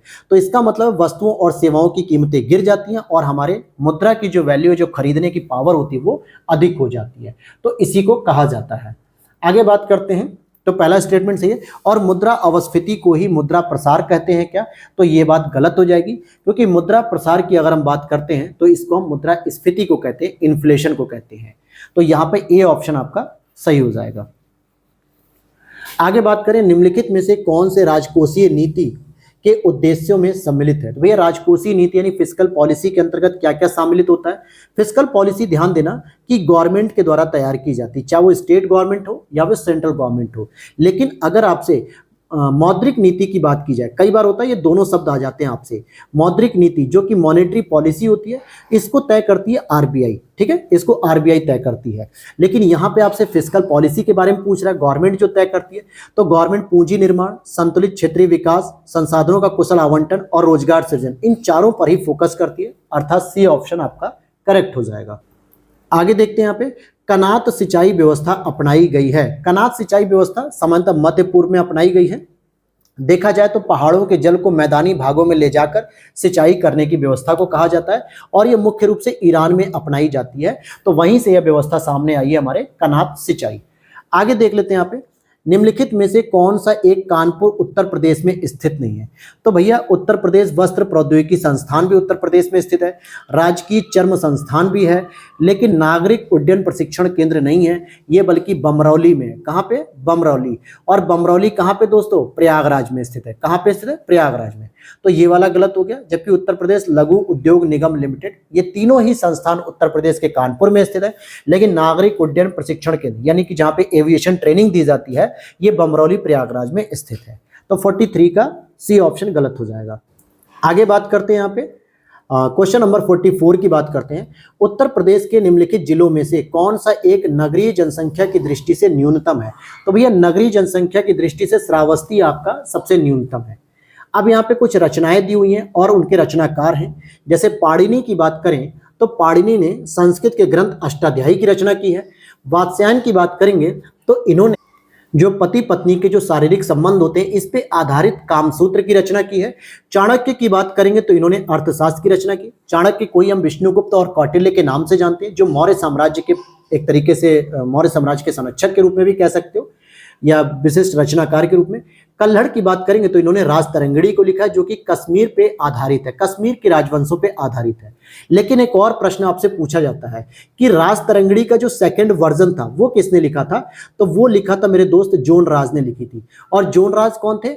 जो मध्यकालीन मुस्लिम शासक थे जैनुल आबदीन, उनके दरबार में रहते थे जोन राज। तो ये भी याद रख लेना, राजतरंगिणी द्वितीय अगर करके पूछा जाए तो जोन राज आपको लगाना है। यहां पर तो हो जाएगा ए ऑप्शन। क्वेश्चन नंबर 46 की बात कर लेते हैं। निम्नलिखित शासकों के नाम सही काल क्रमानुसार संयोजित कर उनको ऊंट से बैठाइए। तो भैया विद्याधर की बात करेंगे तो ये 1019 से लेकर 29 ईस्वी तक थे। धंग की बात करेंगे तो 950 से लेकर 1002 ईस्वी तक थे। यशो वर्मा की बात करेंगे तो 930 से लेकर 950 ईस्वी तक थे। और कीर्ति वर्मा की बात करेंगे तो 1060 से लेकर 1100 ईस्वी तक थे। तो कीर्ति वर्मा सबसे पहले लास्ट में आएंगे और यशो वर्मा सबसे पहले आएंगे, तो इसलिए ए ऑप्शन आपका सही हो जाएगा। अब आपको आगे का प्रश्न देखने को मिलता है विलय का सिद्धांत। ठीक है, विलय का सिद्धांत के तहत निम्नलिखित राज्यों पर विलय पर विचार कीजिए कि सबसे पहले क्रम वाइज इसको कैसे किया गया। तो भैया सतारा को सबसे पहले 1848 ईस्वी में लॉर्ड डलहौजी ने विलय किया। उसके बाद अगर आप देखोगे 1848 के बाद बघाट आता है आपका 1850 में आता है। उदयपुर आता है आपका 1852 में। झांसी आपका आता है 1854 ईस्वी में। तो इस तरीके से आपने इसका क्रम देख लिया। तो अगर आप देखोगे तो ये क्रम मिलेगा 1 3 4 2, जो कहां पे मिलेगा 1 3 4 2 सी ऑप्शन में मिल जाएगा। आगे प्रश्न देखते हैं। क्वेश्चन नंबर 48 की बात करेंगे। निम्नलिखित प्रारूप समिति के एकमात्र कांग्रेस सदस्य कौन थे? अभी आपको ये प्रश्न लग रहा होंगे बहुत इजी, ठीक है, क्योंकि मैंने उठाया ही है डायरेक्टली करंट अफेयर्स के आधार पे, जो सबसे लेटेस्ट वाले पैटर्न पे कराया गया है। जैसे जैसे हम पीछे की ओर बढ़ेंगे, जैसे अभी हमने टेस्ट नंबर 16 कर रहे हैं, फिर इससे पहले हम 15 14 13 इस तरीके से हम बैक में जाएंगे, पीछे की ओर जाएंगे, तो आपको बहुत सारे प्रश्न अच्छे से और फ्रेमिंग करके देखने को मिलेंगे। यहां पूछ रहा कौन सा एक व्यक्ति ऐसा था जो कांग्रेस से संबंधित थे? तो वो थे आपके के.एम. मुंशी जी, जिनका फुल नाम था कन्हैया लाल मणिक लाल मुंशी। ठीक है। अच्छा, प्रारूप समिति का गठन जब हुआ था वो कौन सा डेट था? तो 29 अगस्त 1947 को इसका गठन हुआ था। और इसके अध्यक्ष कौन बने थे? भीमराव अंबेडकर जी बने थे। भीमराव अंबेडकर जी के साथ इसमें टोटल 7 मेंबर थे। संविधान सभा के प्रथम अस्थायी उपाध्यक्ष तो फ्रैंक एंथोनी साहब प्रथम अस्थायी उपाध्यक्ष थे। लेकिन अगर हम अध्यक्ष की बात करेंगे, जो पहले अस्थायी अध्यक्ष थे तो वो थे सच्चिदानंद सिन्हा। हालांकि ये दोनों ही लोग, जब संविधान सभा की जो पहली बैठक हो रही थी 9 दिसंबर 1946 को, उस समय ये लोग अध्यक्ष और उपाध्यक्ष बने थे। लेकिन जब दूसरी बैठक की गई थी 11 दिसंबर 1946 को, तब दूसरी बैठक में एच.सी. मुखर्जी जी को पहला स्थायी अध्यक्ष चुन लिया गया था। क्या चुन लिया गया था? अध्यक्ष नहीं दोस्तों, स्थायी उपाध्यक्ष चुना गया था। जबकि डॉक्टर राजेंद्र प्रसाद जी को स्थायी अध्यक्ष चुना गया था 11 दिसंबर 1946 को, जब दूसरी बैठक हुई थी तब। अब यहां पर हम चलते हैं क्वेश्चन नंबर 50 में, देखते हैं किस अनुच्छेद के अंतर्गत अंतरराज्यिक नदियों के जल संबंधी विवादों के न्याय निर्णय हेतु उपबंधित किए गए हैं। तो यानी इंटर स्टेट रिवर जो डिस्प्यूट होते हैं उसको लेकर, तो आर्टिकल नंबर 262 के अंतर्गत इसके प्रावधान किए गए। जबकि आर्टिकल नंबर 263 में इंटर स्टेट काउंसिल की बात की गई है, अर्थात अंतरराज्यीय परिषद की बात की गई है। फिर आगे देखते हैं अनुच्छेद 12 के तहत राज्य की परिभाषा के अंतर्गत कौन नहीं आता है। देखिए, नगर पंचायत भी आती है, राज्य विधानमंडल भी आती है, उच्च ONGC भी आती है, लेकिन उच्च न्यायालय नहीं आती है। क्यों? क्योंकि आर्टिकल नंबर 12 के अंतर्गत ये कहा गया है ऐसे संगठन या ऐसी संस्थाएं जो सार्वजनिक स्तर पर कानूनों का निर्माण करती हैं वो सभी राज्य के अंग माने जाएंगे। परंतु उच्च न्यायालय कभी भी कोई कानून का निर्माण नहीं करती, बल्कि कानून के जो बने होते हैं कानून उनका रिव्यू करती है, उनकी समीक्षा करती है कि क्या ये अधिकारों के खिलाफ तो नहीं है, लोगों के खिलाफ तो नहीं है, संविधान के खिलाफ तो नहीं है, हमारी बेसिक इंफ्रास्ट्रक्चर जो बेसिक स्ट्रक्चर है उसके खिलाफ तो नहीं है, तो उसका रिव्यू करते हैं ये। ठीक है, तो यहाँ पे 51 का डी हो जाएगा। नेक्स्ट अगर हम बात करें जिला न्यायाधीश की नियुक्ति और पदोन्नति कौन करता है, तो राज्यपाल द्वारा उच्च न्यायालय के परामर्श से की जाती है। राज्यपाल करते हैं लेकिन उसके लिए हाई कोर्ट से परामर्श लेते हैं। और नियुक्ति की अगर हम बात करें पदोन्नति की, तो आर्टिकल नंबर 233 के अंतर्गत इसका वर्णन किया गया है। आगे बात कर लेते हैं यहाँ पर निम्नलिखित में से कौन सा एक जलवायु परिवर्तन के लिए राष्ट्रीय कार्य योजना के अंतर्गत शामिल नहीं है। तो अगर आप देखोगे राष्ट्रीय कार्य योजना जलवायु परिवर्तन के लिए मनमोहन सिंह की गवर्नमेंट थी उस समय, और 2008 में इन्होंने लॉन्च किया था, जिसमें टोटल 8 मिशन थे। 8 मिशन में कौन कौन सा यहाँ पे मिशन दिया और कौन सा एक नहीं होगा। देखिए, राष्ट्रीय सतत कृषि मिशन था, राष्ट्रीय सतत पर्यावरण मिशन था, राष्ट्रीय हरित भारत मिशन था, 3 तो ये थे ही थे। बाकी अगर मैं आपको इन शॉर्ट बताऊं, राष्ट्रीय सौर मिशन था, और आगे ऊर्जा दक्षता मिशन था, जल मिशन था, हिमालय पारितंत्र मिशन था, जलवायु परिवर्तन रणनीतिक मिशन था, परंतु राष्ट्रीय हरित ऊर्जा मिशन नहीं था इस राष्ट्रीय कार्य योजना में, और इसको 2008 में जो है कि लॉन्च किया गया था। आगे बात करेंगे निम्नलिखित में से कौन सा एक सही सुमेलित नहीं है।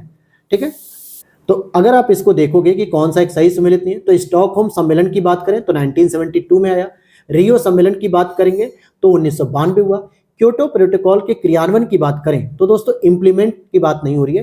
क्योटो प्रोटोकॉल जो है कि साइन किया गया था 1997 में, लेकिन अगर मैं इसके इंप्लीमेंट की बात करूं तो ये इसका जो इंप्लीमेंट हुआ था यानी लागू हुआ था 2005 में लागू हुआ था, जबकि 1997 में इस पे केवल साइन किए गए थे। और पृथ्वी शिखर सम्मेलन +5 यानी 1992 में 5 साल बाद इसको आयोजित किया गया था 1997 में। तो सी वाला स्टेटमेंट ही केवल आपका गलत होगा। सर्वाधिक संभाव्य संख्या से मापा जाता है क्या, जल प्रदूषण मापा जाता है। जैव आवर्धन में प्रदूषकों का सांद्रण एक पोषण स्तर से दूसरे पोषण स्तर पे क्या करता है, बढ़ाया जाता है। अर्थात कि जैव आवर्धन यानी बायो मैग्निफिकेशन के माध्यम से प्रदूषकों का सांद्रण क्या होता है, एक पोषण स्तर से दूसरे पोषण स्तर में बढ़ता जाता है। इसीलिए प्लांट में अगर मान लो कोई प्रदूषण प्रवेश कर गया तो उस प्लांट से जो भी हमें भोजन प्राप्त हो रहा है उसको हम खाएंगे, या कोई शाकाहारी जीव खाएगा, और उसके बाद फिर उसे कोई मांसाहारी जीव खाएगा, फिर उसके बाद हम लोग खाएंगे, तो हमारे अंदर जो है कि बहुत सारे प्रदूषकों का सांद्रण हो जाएगा। अर्थात एक पोषण स्तर से दूसरे पोषण स्तर पे जाने पर इसमें सामान्यतः वृद्धि देखने को मिलती है। आगे बात करते हैं जैव संख्या का पिरामिड किस पारिस्थितिकी तंत्र में उलट जाता है। तो यहां पर अगर आप देखोगे तो इसका जो सही उत्तर होगा ये 1 हो जाएगा, क्योंकि जो जैव संख्या का पिरामिड है दोस्तों वो आपका उल्टा और सीधा दोनों बनता है, लेकिन वन में तो ये उलट जाता है, जबकि तालाब और घास में क्या होता है, ये सामान्यतः सीधा बनता है। अगला प्रश्न है पंचायती राज के संदर्भ में कौन सा कथन सही नहीं है। तो यहाँ पर आप देखोगे संविधान के भाग 4 में वर्णित अनुच्छेद 40 में पंचायतों के गठन का निर्देश है, यह बात सही है। पंचायतों के गठन के लिए 1952 में सामुदायिक विकास कार्यक्रम शुरू किया गया था, यह भी सही है, जिसकी आगे चल के समीक्षा करने के लिए 1957 में बलवंत राय मेहता जी की कमेटी को गठित किया गया था। सामुदायिक विकास कार्यक्रम ने 1953 में राष्ट्रीय विस्तार सेवा प्रारंभ किया, यह भी सही है। राष्ट्रीय विस्तार सेवा की समीक्षा के लिए 1955 में बलवंत राय मेहता समिति गठन किया गया, तो ये 1955 में गठित तो हुई थी, यहाँ पे मैंने 1957 जो बताया था वो रिपोर्ट देने का समय था, बल्कि राष्ट्रीय विस्तार सेवा नहीं बल्कि यहाँ पर सामुदायिक विकास कार्यक्रम की समीक्षा के लिए इसको लाया। हाँ दोस्तों देखिए थोड़ा सा मिस्टेक हो जाता है ना जब ज्यादा कंफ्यूज। राष्ट्रीय विस्तार सेवा का तो चाहे सामुदायिक विकास कार्यक्रम, इन्हीं के ऑब्जर्वेशन के लिए रिव्यू करने के लिए 1957 में गठित किया गया था, और बल्कि 1959 में इन्होंने अपनी रिपोर्ट दी थी। ठीक है, थोड़ा सा कंफ्यूजन हो गया था, क्लियर कर लेना इसको, मैंने बता दिया ठीक से। नहीं समझ में आएगा तो दोबारा वीडियो को रिपीट करके देख लेना। स्वेज नहर क्षेत्र में उत्तर से दक्षिण की ओर पड़ने वाली जो झीलों का सही क्रम है, उत्तर से दक्षिण की ओर पूछा जा रहा है। स्वेज नहर में जो आप देखोगे, स्वेज नहर और आपकी जो लाल सागर है ना, मतलब लाल सागर को भूमध्य सागर से जोड़ने के लिए स्वेज नहर का निर्माण किया गया। तो इस स्वेज नहर में भी छोटी छोटी नहरें होती हैं जो नॉर्थ से साउथ की ओर होती हैं। यहाँ पे रेड सी देखने को मिलता है साउथ में, और यहाँ पे आपको भूमध्य सागर देखने को मिलता है। तो इसके बीच में जो स्वेज नहर है उसमें छोटी छोटी जो झीलें आती हैं उसका क्रम पूछा जा रहा है। तो सबसे ऊपर आपको मिलेगा लेक मंजला, फिर लेक टिम्सा, फिर गेट बिटर लेक, फिर लिटिल बिटर लेक, ये पूरा क्रम रहेगा। क्वेश्चन नंबर 60 की अगर हम बात करें, पाकिस्तान में बांग्लादेश की तुलना में अधिक नस्लीय और जातीय विविधता है। पाकिस्तान में बांग्लादेश की तुलना में अधिक नस्लीय और जातीय विविधता है, तो ये बात तो बिल्कुल सही है। पंजाबी पाकिस्तान की आधिकारिक भाषा है, जबकि अधिकांश लोग बोलने में उर्दू भाषा का प्रयोग करते हैं। तो नहीं मेरे भाई, उर्दू वहां की आधिकारिक भाषा है, जबकि अधिकतम लोग वहां के पंजाबी भाषा को बोलते हैं, यानी गुरुमुखी लिपि का प्रयोग करते हैं, पंजाबी भाषा को बोलते हैं, लेकिन आधिकारिक भाषा वहां की उर्दू है। तो दूसरा स्टेटमेंट गलत दिया हुआ है, इसीलिए ए ऑप्शन सही होगा, आर ऑप्शन आपका गलत हो जाएगा। नेक्स्ट बात करेंगे संगमरमर क्या है भैया। तो संगमरमर एक कायांतरित चट्टान है, रूपांतरित चट्टान जिसे हम कह सकते हैं। इसका रूपांतरण जो होता है वो अवसादी एक चट्टान होती है, जिसको हम लोग कहते हैं कार्बोनेट, चूना पत्थर या डोलो स्टोन। इसमें जो है कि रूपांतरण होने से ही संगमरमर का निर्माण होता है। भारत में एग्रो इकोलॉजिकल जोन्स यानी कृषि पारिस्थितिकी क्षेत्रों की संख्या टोटल कितनी, 20 है, लेकिन इसको भी आगे कृषि पारिस्थितिकी उप क्षेत्रों में डिवाइड किया गया है, जिसकी संख्या होती है 60। अर्थात एग्रीकल्चर जो एग्रीकल्चर जोन होते हैं वो टोटल 20 होते हैं, लेकिन इसको भी आगे सब मतलब कि उप क्षेत्रों में डिवाइड किया था, तो 60 क्षेत्र डिवाइड हो जाते हैं। आगे बात करते हैं, यहाँ पे निम्नलिखित में से कौन सा एक सामुदायिक विकास का पहला स्थापित कार्यक्रम है। तो यहाँ पे देखोगे राष्ट्रीय प्रसार सेवा हो जाएगा, जो कि 1953 में स्थापित हुआ था, जबकि सामुदायिक विकास 1952 में था। फिर यहाँ पर हम नेक्स्ट बात करेंगे, हार्ट से संबंधित बात करेंगे। हृदय अपस्रव्य आवृत्ति पर कंपन करता है क्या, बिल्कुल सही बात है। और ध्वनि की गति गैस में, द्रव और ठोस की तुलना में अधिक होती है, नहीं मेरे भाई। ध्वनि की जो गति होती है वो सामान्यतः निर्वात में नहीं बल्कि माध्यम में गतिशील होती है। किसमें, माध्यम में। तो भैया गैस में तो माध्यम बहुत कम होता है, वायुमंडल ही होता है, लेकिन ठोस में माध्यम सबसे अधिक होता है, इसीलिए ठोस में ज्यादा अधिक गति होती है, न कि गैस में। तो दूसरा गलत हो गया। मैक संख्या ध्वनि की गति वर्णित करने के लिए प्रयोग में लाया जाता है, यह भी बात सही है। पराश्रव्य ध्वनि की आवृत्ति 20,000 हर्ट्ज से अधिक होती है, जिसको सामान्य मनुष्य नहीं सुन पाता, लेकिन चमगादड़ हो गया, व्हेल मछली हो गई, ऐसे जानवर सुन लेते हैं। तो यहाँ पे 1, 3, 4 सही हो जाएगा, अर्थात आपका सी ऑप्शन करेक्ट हो जाएगा। नेक्स्ट बात करेंगे, जल का वाष्प में परिवर्तन क्या कहलाता है, भौतिक परिवर्तन कहलाता है। देखो भौतिक और रासायनिक दो प्रकार के परिवर्तन होते हैं। भौतिक परिवर्तन उसे कहते हैं कि जैसी परिवर्तन होने पर उसका रूप चेंज हो गया, लेकिन अगर हम उस फैक्टर को वापस हटा दें तो वो वापस अपने मूल स्वरूप में आ जाएगा। जैसे अगर हमने पानी को गर्म किया तो भाप में परिवर्तित हो गया, लेकिन अगर हम गर्म करना बंद कर दें बल्कि ठंडा करना शुरू कर दें तो वही वाष्प क्या होगी, पानी में बदल जाएगी, भौतिक परिवर्तन हो गया। लेकिन रासायनिक परिवर्तन एक ऐसा परिवर्तन होता है जो अपने मूल स्वरूप में वापस नहीं आ सकता। जैसे मोमबत्ती को जला दोगे तो मोमबत्ती वापस उस स्वरूप में नहीं आ सकती है, तो इसी को कहा जाता है, जैसे दूध का फटना, दही बन जाएगी तो ऐसा नहीं कि दही को आप वापस दूध में कन्वर्ट कर सकते हो, ऐसा तो नहीं है। तो ये सभी रासायनिक परिवर्तन होते हैं। यहां पर जो जल का वाष्प में परिवर्तन होता है वो बी ऑप्शन हो जाएगा। आगे देखते हैं, निम्नलिखित में से कौन सा लवण मानव हड्डियों में सर्वाधिक मात्रा में पाया जाता है। तो जो लवण की बात की जा रही है तो कैल्शियम फास्फेट होता है सर्वाधिक मात्रा में, जिसकी वजह से आपकी हड्डियां ज्यादा ही मजबूत होती हैं। नेक्स्ट है आपका, मानव मस्तिष्क के बारे में निम्नलिखित कथनों पर विचार कीजिए। देखिए मस्तिष्क की हृदय गति, मस्तिष्क हृदय गति को नियंत्रित करने के लिए उत्तरदायी है, बिल्कुल सही। और शरीर के संतुलन के लिए भी उत्तरदायी है, बिल्कुल सही। हालांकि मानव मस्तिष्क के जो अलग अलग पार्ट होते हैं, जिसको हम लोग जो है कि सेरेब्रम कहते हैं, सेरेब्रम कहते हैं, हाइपोथैलेमस कहते हैं, ये सभी अलग अलग पार्ट होते हैं और अलग अलग काम करते हैं। लेकिन यहाँ पे पूरा कंप्लीट मस्तिष्क के बारे में पूछ रहा है, तो यहाँ पे दोनों ही स्टेटमेंट आपके सही हो जाएंगे। क्वेश्चन नंबर 68 की बात करेंगे। शास्त्रीय भाषाएं हैं और उनको उद्घोषित करने वाले जो वर्ष हैं, जैसे अगर आप बात करोगे तो सबसे पहले, अगर आप देखोगे तो सबसे पहले तमिल भाषा को 2004 में तमिल भाषा को शास्त्रीय भाषा का दर्जा दिया गया था। इसके बाद अगर हम आगे की बात करें तो यहाँ पे पहले मैं इन 4 भाषाओं को मिलान कर देता हूँ। जैसे संस्कृत भाषा की बात करेंगे 2005 में, तेलुगु को 2008 में, मलयालम को 2013 में, ओडिया को 2014 में। लेकिन 2 और भाषाएं हैं जिनको पहले ही मिल चुका है। अगर मैं बात करूं तमिल की, जो कि 2004 में मिला था इसको शास्त्रीय भाषा का दर्जा, और अगली एक भाषा है कन्नड़, जिसको 2008 में दर्जा मिल चुका था। किसको, 2008 में। ये तो हो गई टोटल 6 आपकी भाषाएं। लेकिन अभी 3 अक्टूबर 2024 को 5 और नई भाषाओं को शास्त्रीय भाषा का दर्जा दिया गया, अक्टूबर 2024 को, और जिसके बाद टोटल 11 भाषाएं हो चुकी हैं। तो 5 जो नई भाषाएं जो 2024 में मिली, मराठी, पाली, प्राकृत, असमी, बंगाली, इस तरीके से 5 नई भाषाओं को शास्त्रीय भाषा का दर्जा दे दिया गया है। आगे बात करते हैं किस मामले में भारत के राष्ट्रपति ने पॉकेट वीटो का प्रयोग किया।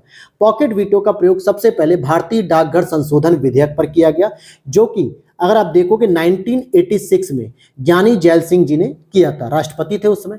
अच्छा, पेप्सू विनियोग विधेयक की बात करेंगे तो यहाँ पे पूर्ण यानी एब्सोल्यूट वीटो का प्रयोग किया गया था सबसे पहले डॉक्टर राजेंद्र प्रसाद जी के द्वारा 1954 में। लेकिन पॉकेट वीटो की बात हो रही है, ना तो इस पे कोई विचार किया जा रहा था, ना ही इस पे कोई पुनर्विचार हो रहा था, ना ही इस पे कोई स्वीकृति मिल रही थी। तो ये आपका 1986 में था। क्वेश्चन नंबर 70 की बात कर लेते हैं। संविधान संशोधन के संदर्भ में कौन सा कथन सही नहीं है। संविधान संशोधन विधेयक संसद के किसी भी सदन में पेश किया जा सकता है, बिल्कुल सही है। संविधान संशोधन विधेयक पर गतिरोध उत्पन्न होने पर संसद की संयुक्त बैठक को नहीं बुलाया जाता, यह भी सही है।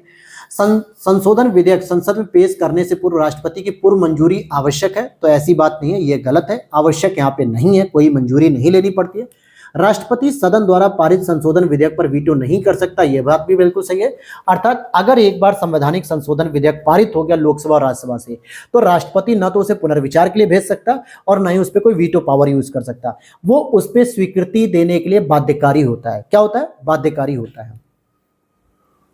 आगे बात करेंगे हम 71 प्रश्न की।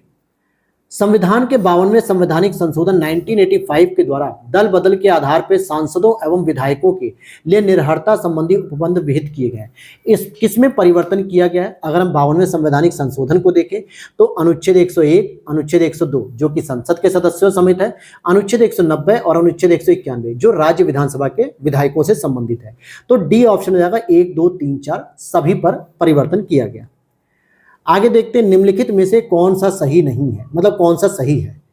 भारत के मुख्य निर्वाचन आयुक्त को उनके पद से उस रीति से व उन्हीं आधारों पर ही च्युत किया जा सकता है जिस रीति व आधार पर सर्वोच्च न्यायालय के न्यायाधीशों को हटाया जा सकता है।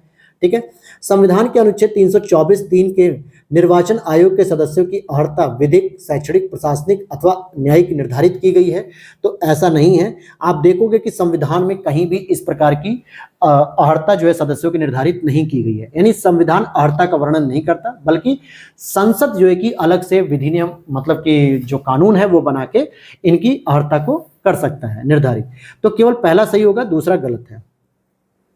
नेक्स्ट यहाँ पे कुछ प्रोजेक्ट हैं या कुछ सूचनाएं हैं जो आपसे वर्ष के द्वारा पूछी जा रही है। जैसे राष्ट्रीय पशु बाघ घोषित किया गया कब? 1972 में किया गया।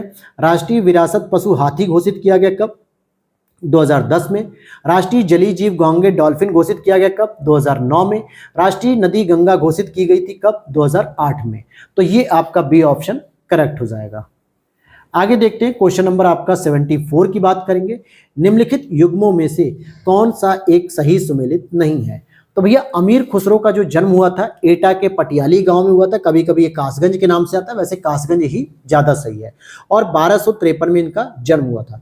मिर्जा गालिब जी की बात करेंगे तो आगरा में इनका जन्म हुआ। जोश की बात करेंगे तो मलिहाबाद जो कि लखनऊ में आता है, जोश मलिहाबादी भी कहता है। लेकिन राम प्रसाद बिस्मिल जी की बात करेंगे तो इनका जन्म प्रयागराज में नहीं हुआ है दोस्तों, बल्कि शाहजहांपुर में हुआ, जो कि बरेली के पास पड़ता है, और 1897 में हुआ था। शाहजहांपुर आपका एक अलग जिला है। आगे देखते हैं क्वेश्चन नंबर 75। यूपी को समय समय पर दिए गए नामों को संबोधित करने के लिए निम्नलिखित वर्षों को मतलब मिलाइए। जैसे अगर आप बात करोगे उत्तरी पश्चिमी प्रांत के रूप में इसे पहले जाना जाता था, तो 1836 में से यह वर्ड दिया गया था। फिर आगरा एवं अवध का संयुक्त प्रांत, इसे कहा गया 1877 में। फिर संयुक्त प्रांत कहा जाने लगा 1937 से, और फिर उत्तर प्रदेश फाइनली जो वर्तमान में है 1950 से कहा जाने लगा। तो ये सी ऑप्शन करेक्ट होगा। आगे देखते हैं उत्तर प्रदेश के निम्नलिखित नगरों का भौगोलिक क्षेत्रफल की दृष्टि से सही अवरोही क्रम क्या है? अवरोही क्रम का मतलब हो गया सबसे बड़ा, फिर उससे छोटा, फिर उससे छोटा, फिर उससे छोटा। दिए गए ऑप्शन में वाराणसी आपका सबसे पहले होगा, फिर गौतम बुद्ध नगर, फिर बागपत और फिर संत रविदास नगर। ठीक है, ये दिए गए ऑप्शन के अकॉर्डिंग है।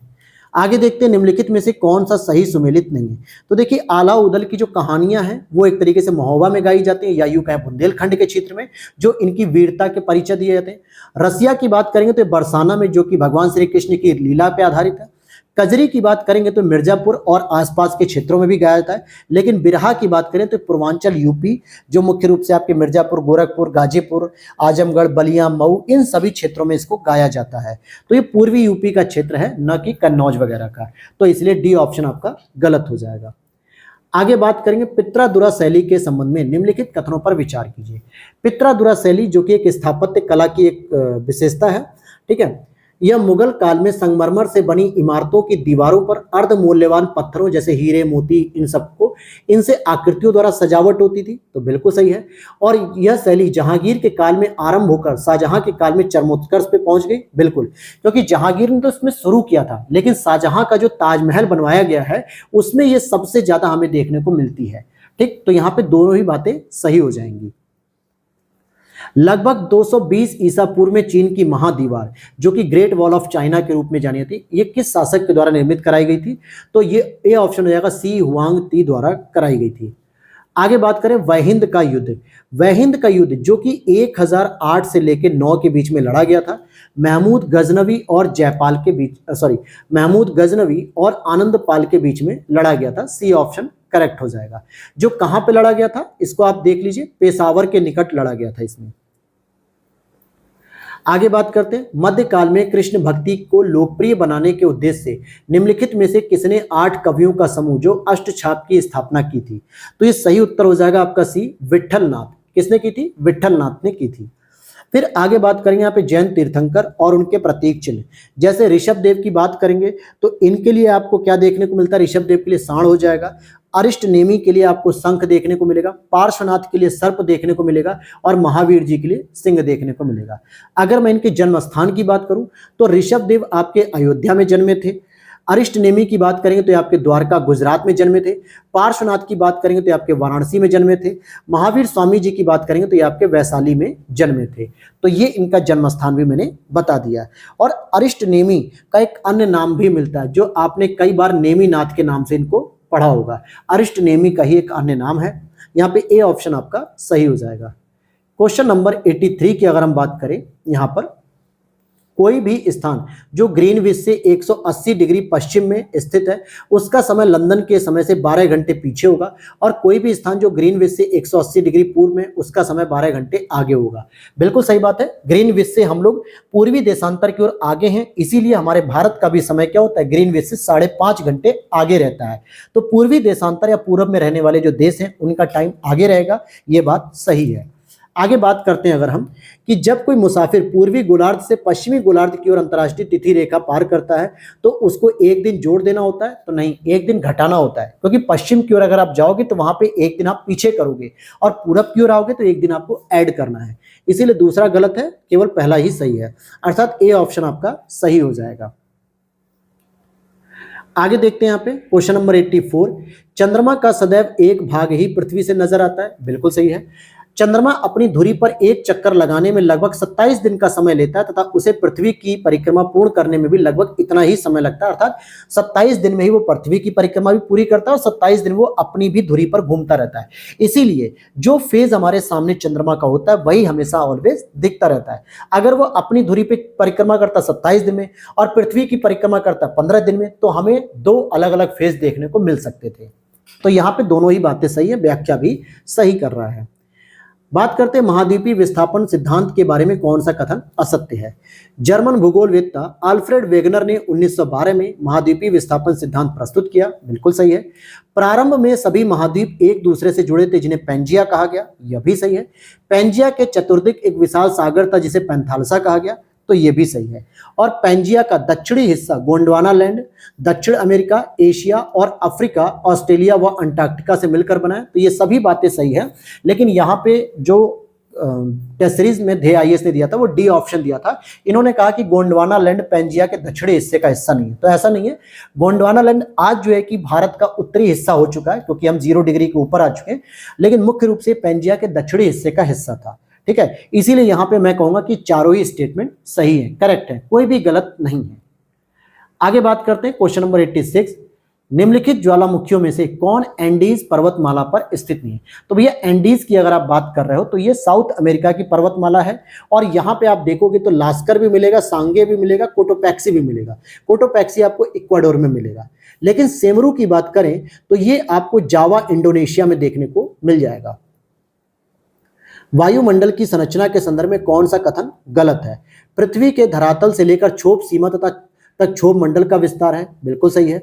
वायुमंडल की दूसरी परत मध्य मंडल है, नहीं, वायुमंडल की दूसरी परत समताप मंडल होती है जिसमें ओजोन परत भी पाई जाती है, तो बी वाला गलत हो गया, अभी मिल गया ये स्टेटमेंट कि ये गलत है। समताप मंडल में ओजोन गैस पाई जाती है जो सूर्य की अल्ट्रा वायलेट रेज सोख लेती है, यानी कि यूवी किरणों को सोख लेती है, बिल्कुल सही।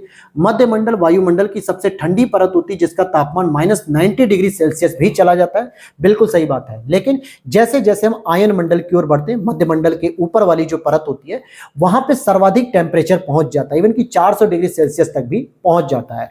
तो मध्य मंडल तो सबसे न्यूनतम तापमान वाली होती है, सबसे ठंडी परत, लेकिन आयन मंडल उतनी ही गर्म परत मानी जाती है। तो यहां पे बी ऑप्शन गलत था जो मैंने आपको बताया। निम्नलिखित में से कौन सा सही सुमेलित नहीं है? तो यहां पे अगर आप देखोगे तो बोरा आपके एड्रियाटिक तट पर स्थित है, चिनुक आपके रॉकी पर्वत का पूर्वी ढलान होता है, हरमट्टन आपके पूर्वी अफ्रीका नहीं दोस्तों बल्कि पश्चिमी अफ्रीका होती है, और इसको डॉक्टर हवा भी कहा जाता है क्योंकि ये धूल भरी शुष्क पवन होती है जो पश्चिमी अफ्रीका के जो सहारा मरुस्थल है वहां पे चलती है। लेवांटर की बात करें तो पूर्वी भूमध्य सागर में चलती है, तो हरमट्टन ही आपका गलत हो गया। आगे बात करते हैं, ध्रुवीय वोर्टेक्स को ध्रुवीय चक्रवात कहते हैं, इसकी ऊंचाई स्ट्रेटोस्फीयर तक अर्थात 20 किलोमीटर तक हो सकती है। वास्तव में ये चक्रवात उत्तरी तथा दक्षिणी ध्रुवों पर उत्पन्न होते हैं, तो ये बात तो सही है। और ध्रुवीय वोर्टेक्स की भीषणता उत्तरी ध्रुव पर शीत ऋतु में अधिक होती है, जबकि जब तापमान के ढलान में तीव्रता अधिक होती है तब इसका व्यास 2000 किलोमीटर तक हो सकता है, तो ये कुछ ज्यादा हो गया दोस्तों, 1000 किलोमीटर तक ही हो पाता है, तो दूसरा गलत है, केवल पहला ही सही है। आगे बात करेंगे, यहाँ पे क्वेश्चन नंबर 90 की बात कर लेते हैं।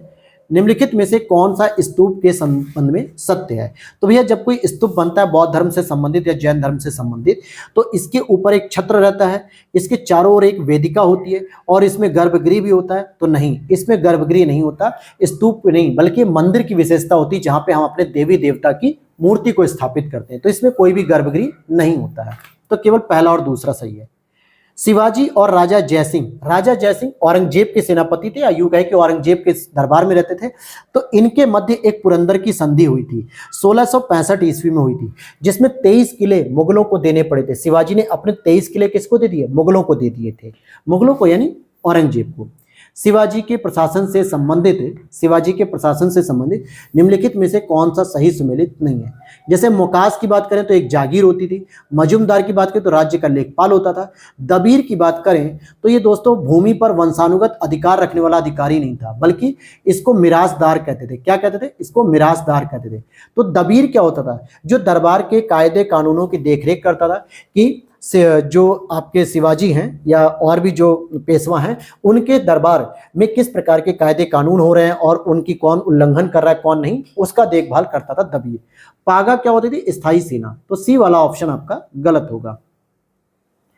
नेक्स्ट है आपका 93 नंबर पे, निम्नलिखित युग्मों में से कौन सा गुप्त काल के संबंध में सत्य है?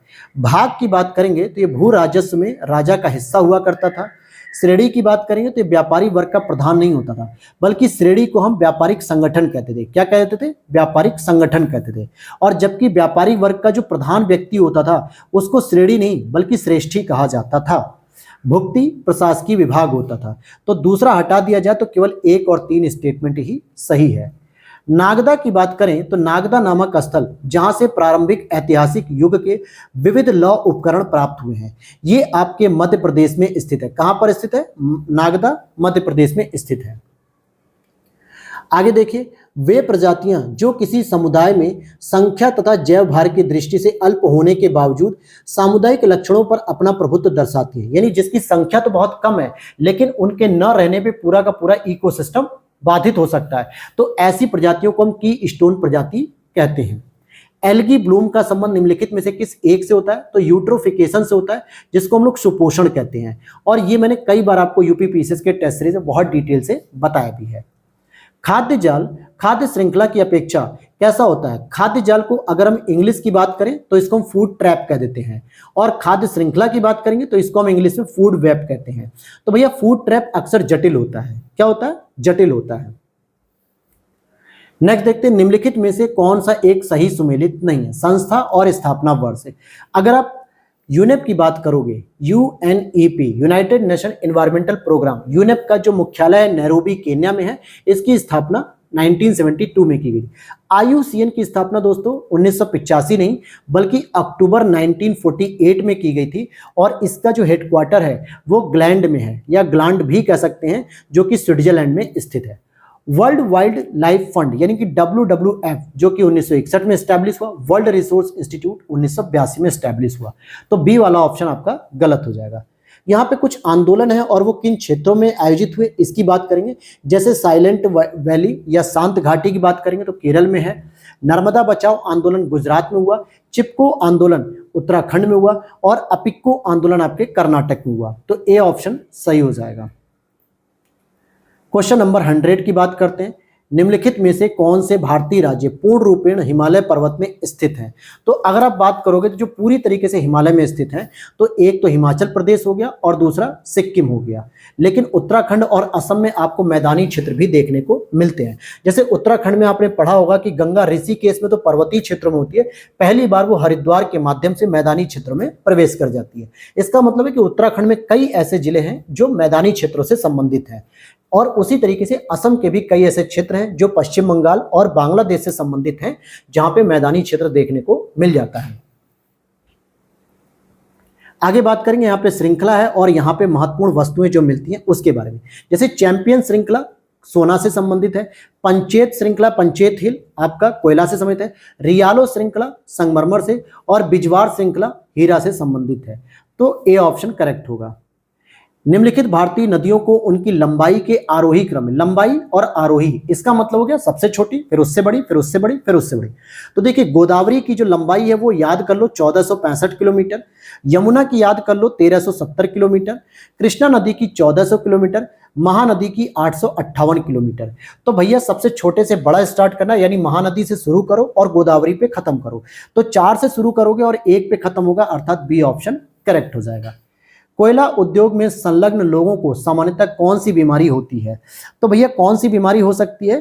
तो ये हो जाएगा आपका बी ऑप्शन न्यूमानोकोसिस, जिसको हम कह सकते हैं कि ये फेफड़ों को प्रभावित करती है। कोयला उद्योग में सबसे अधिक क्या होता है? फेफड़े प्रभावित होते हैं।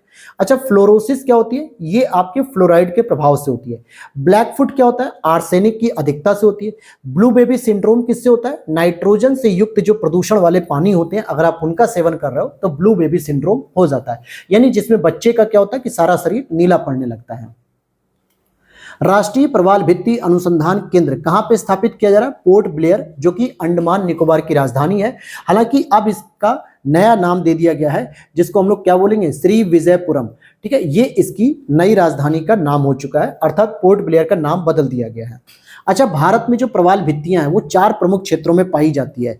एक आपकी मन्नार की खाड़ी आ जाएगी जो तमिलनाडु के तट पे है, एक आपकी कच्छ की खाड़ी आ जाएगी जो गुजरात के तट पे है, दूसरे आपके 2 आइलैंड जैसे एक लक्षद्वीप और एक अंडमान निकोबार। ये 4 प्रमुख ऐसे क्षेत्र हैं जहां पे भारत में प्रवाल भित्तियां पाई जाती हैं।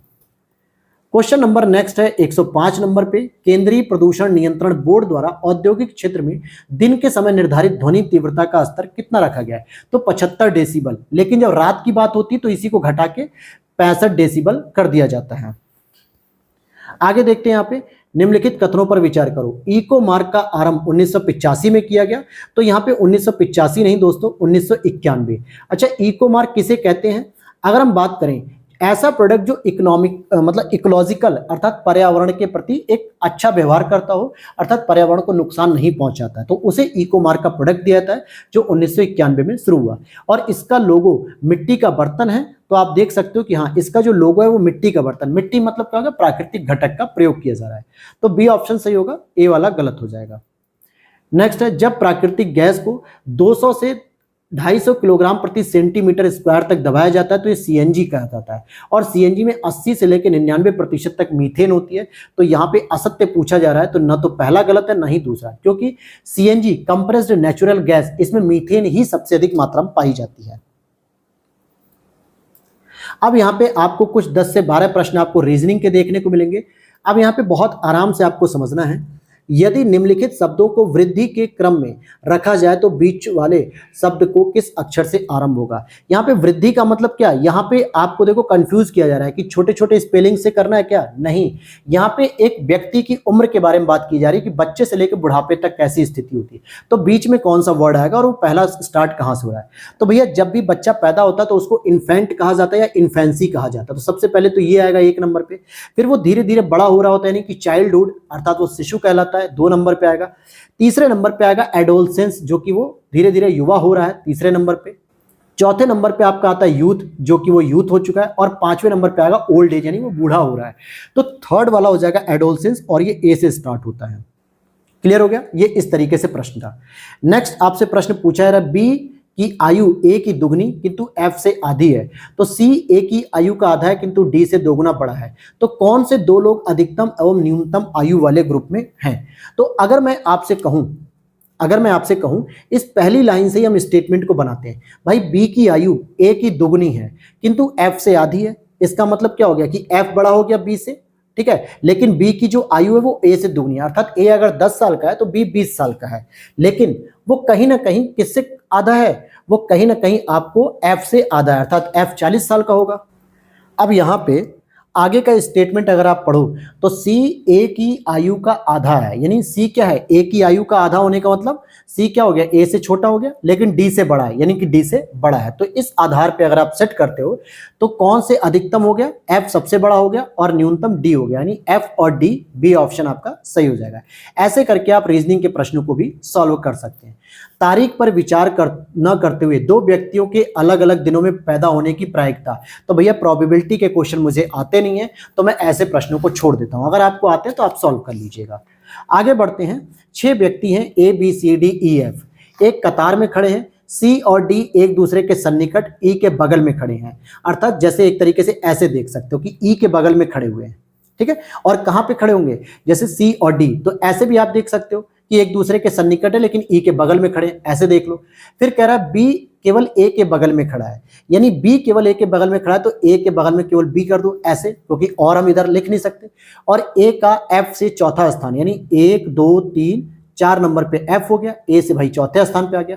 तो कह रहा है इन कतार के दोनों अंतिम छोरों पे कौन खड़ा, तो एक तरफ बी एक तरफ एफ खड़ा है, यानी बॉयफ्रेंड खड़ा है बी एफ, तो ये हो गया सी ऑप्शन। खैर वो तो जोक था और कुछ नहीं। निम्नलिखित श्रेणियों में लुप्त संख्या ज्ञात कीजिए, 101 100 87 71 40। आप देख रहे हो कि संख्या घटते हुए क्रम में जा रही है, लेकिन अगर एक कोड देखोगे तो कहीं ना कहीं आपको स्क्वायर देखने को मिल जाएगा। कैसे, 101 में से अगर मैं 1 का स्क्वायर माइनस कर दूं तो 100 हो जाएगा, यानी 1 ही आएगा। और अगर मैं 1 में से मतलब 100 में से अगर मैं 2 का स्क्वायर माइनस कर दूं तो कितना हो जाएगा, 4 माइनस होगा, इट मीन्स कि 96 यहाँ पे नंबर आ जाएगा। फिर यहाँ से 6 माइनस हो रहा है, इसका मतलब 3 का स्क्वायर माइनस हो रहा है। यहाँ से आप अगर देखोगे तो लगभग 8 अंक माइनस हो रहा है, तो यानी 4 का स्क्वायर माइनस हो रहा है। यहाँ से अगर आप देखोगे तो लगभग 25 अंक माइनस हो रहे हैं, सॉरी यहाँ पे तो 16 अंक माइनस हो रहे हैं, तो 5 का स्क्वायर, तो इसलिए 96 ऑप्शन इसका सही हो जाएगा। आगे बात करते हैं, निम्नलिखित युग्मों में से किसमें वही संबंध है जो ऑस्ट्रेलिया और महाद्वीप में, तो ऑस्ट्रेलिया एक महाद्वीप है, तो ठीक इसी तरीके से विक्रांत क्या हो गया, एक जहाज हो गया। अरुण कहता है यह लड़की मेरी माता की पौत्र की पत्नी है, तो भैया अरुण ने कहा कि ये जो लड़की है ना वो मेरी माँ की पौत्र की पत्नी है। पौत्र मतलब मेरी माता की जो पोता है उसकी पत्नी हो गई, और ये स्टेटमेंट कौन कह रहा है, अरुण कह रहा है, तो समानता सी बात होगी, अरुण कौन हो गया, ससुर हो गया, ठीक है। अब ये लॉजिक इसमें क्या है वो खुद लगा लेना दोस्तों। एक परिशुद्ध घड़ी 3 बजे का समय दर्शा रही है, घंटे की सुई में 135 डिग्री घूमने के बाद समय क्या होगा, तो भैया एक घड़ी ऐसे करके बना लो, और अगर वो घड़ी 3 बजे के आसपास यहाँ पे दिख रही है तो यहाँ पे इस तरीके से ही कुछ होगा, और ये आपकी आवर वाली घड़ी हो गई, घंटे वाली। अब इसको 135 डिग्री अगर आप घुमाओगे तो समय कितना होगा ये देखो, केवल आपको घंटे की सुई घुमानी है। अगर जस्ट आप इसके अपोजिट आ जाओगे तो आपने 180 डिग्री का ट्रायंगल पूरा कर लिया, यहां से ऐसे ऐसे करके 180 डिग्री कवर कर लिया, यानी आप 9 बजे पहुंच गए। लेकिन अगर आप और आगे देखोगे, लेकिन दोस्तों यहां पर तो हमें 135 डिग्री घूमना था ना, हम तो ज्यादा घूम गए, ठीक है, हमें 135 डिग्री घूमना था, तो हमने यहाँ पे ये 3 बजा दिए, तो चलो 35 डिग्री के लिए हम यहाँ पे क्या करेंगे, 90 डिग्री पे आ जाओ, 90 डिग्री पे यानी 6 बज रहा है, और अभी आपको 45 डिग्री और घूमना है, तो यहां से आप 45 डिग्री लगभग आ जाओगे, तो ये आपका टाइम बजेगा 7:30 के आसपास का, ठीक है, ये हो गया। 135 डिग्री घूमोगे तो ये मिनट की सुई भी तो आएगी। आगे बात करते हैं यहाँ पे। अब हम यहाँ पे भारत का गणतंत्र दिवस 1996 में शुक्रवार को मनाया जाता है, तो सप्ताह के किस दिन उसे वर्ष 2000 में मनाया जाएगा? तो सिंपल सा प्रश्न है ये आपका, इसका सही उत्तर हो जाएगा बुधवार। अब यहाँ पे मैं कैलेंडर आपको नहीं समझाऊंगा, क्योंकि कैलेंडर समझाने बैठा तो एक प्रश्न में बहुत डिटेलिंग जाना पड़ेगा। ठीक है, यहाँ पे देखो 15789 को लिखा जाता है कुछ इस कोड में, और 2346 को लिखा जाता है कुछ इस कोड में। 23549 की कोडिंग क्या होगी? तो अगर आप देखोगे यहीं से हमें मिल सकता है 23 के लिए 23 का कोड यहाँ पे मिल गया, 5 का यहाँ मिल गया, 4 का यहाँ मिल गया, 9 का यहाँ मिल गया। तो इन्हीं के सामने जो नंबर दिए गए वही आप उठा लोगे, NPTSL आ जाएगा। कोई अलग से कोडिंग नहीं करनी। ऐसे प्रश्न भी आप बहुत आराम से कर सकते हो। पेस्टर शब्द के अंतिम 5 अक्षरों से कितने सार्थक शब्द बनाए सकते हैं? यानी इन 5 अक्षरों से बात कर रहा, पी को यहाँ पे हटा दो, पी को यहाँ पे भुला दो, ESTER। अब इससे 5 जो है कि बन सकते हैं, मतलब इन 5 अक्षरों से कितने सार्थक शब्द बन सकते हैं? अगर मैं बात करूं तो RESET रीसेट कर सकता हूं मैं, फिर ESTER स्टर कर सकता हूं, STER स्टीयर कर सकता हूं यानी घूरना, और TREES ये हो गया आपका ट्रीज अर्थात कि पेड़। लेकिन अगर मैं देखूं तो एक मूवी भी हमने देखी थी STREE स्त्री। ठीक है, तो ये भी कर सकते हैं, लेकिन यहाँ पे मैक्सिमम 4 ऑप्शन दिया तो हम डी ऑप्शन तक चले जाएंगे। निम्नलिखित में से कौन सा एक सुमेलित सही नहीं है? कौन सा युग्म सुमेलित नहीं है? तो यहाँ पर आप देखोगे हवा और ऑक्सीजन, शिक्षक विद्यार्थी, लेकिन गणित और भूगोल, भौतिक और विज्ञान। तो कहीं ना कहीं आप देखोगे कि कोई ना कोई एक दूसरे से जुड़ा हुआ है, लेकिन गणित और भूगोल एक दो विषय जो अपोजिट है, इसलिए सी वाला यहाँ पे सही सुमेलित नहीं।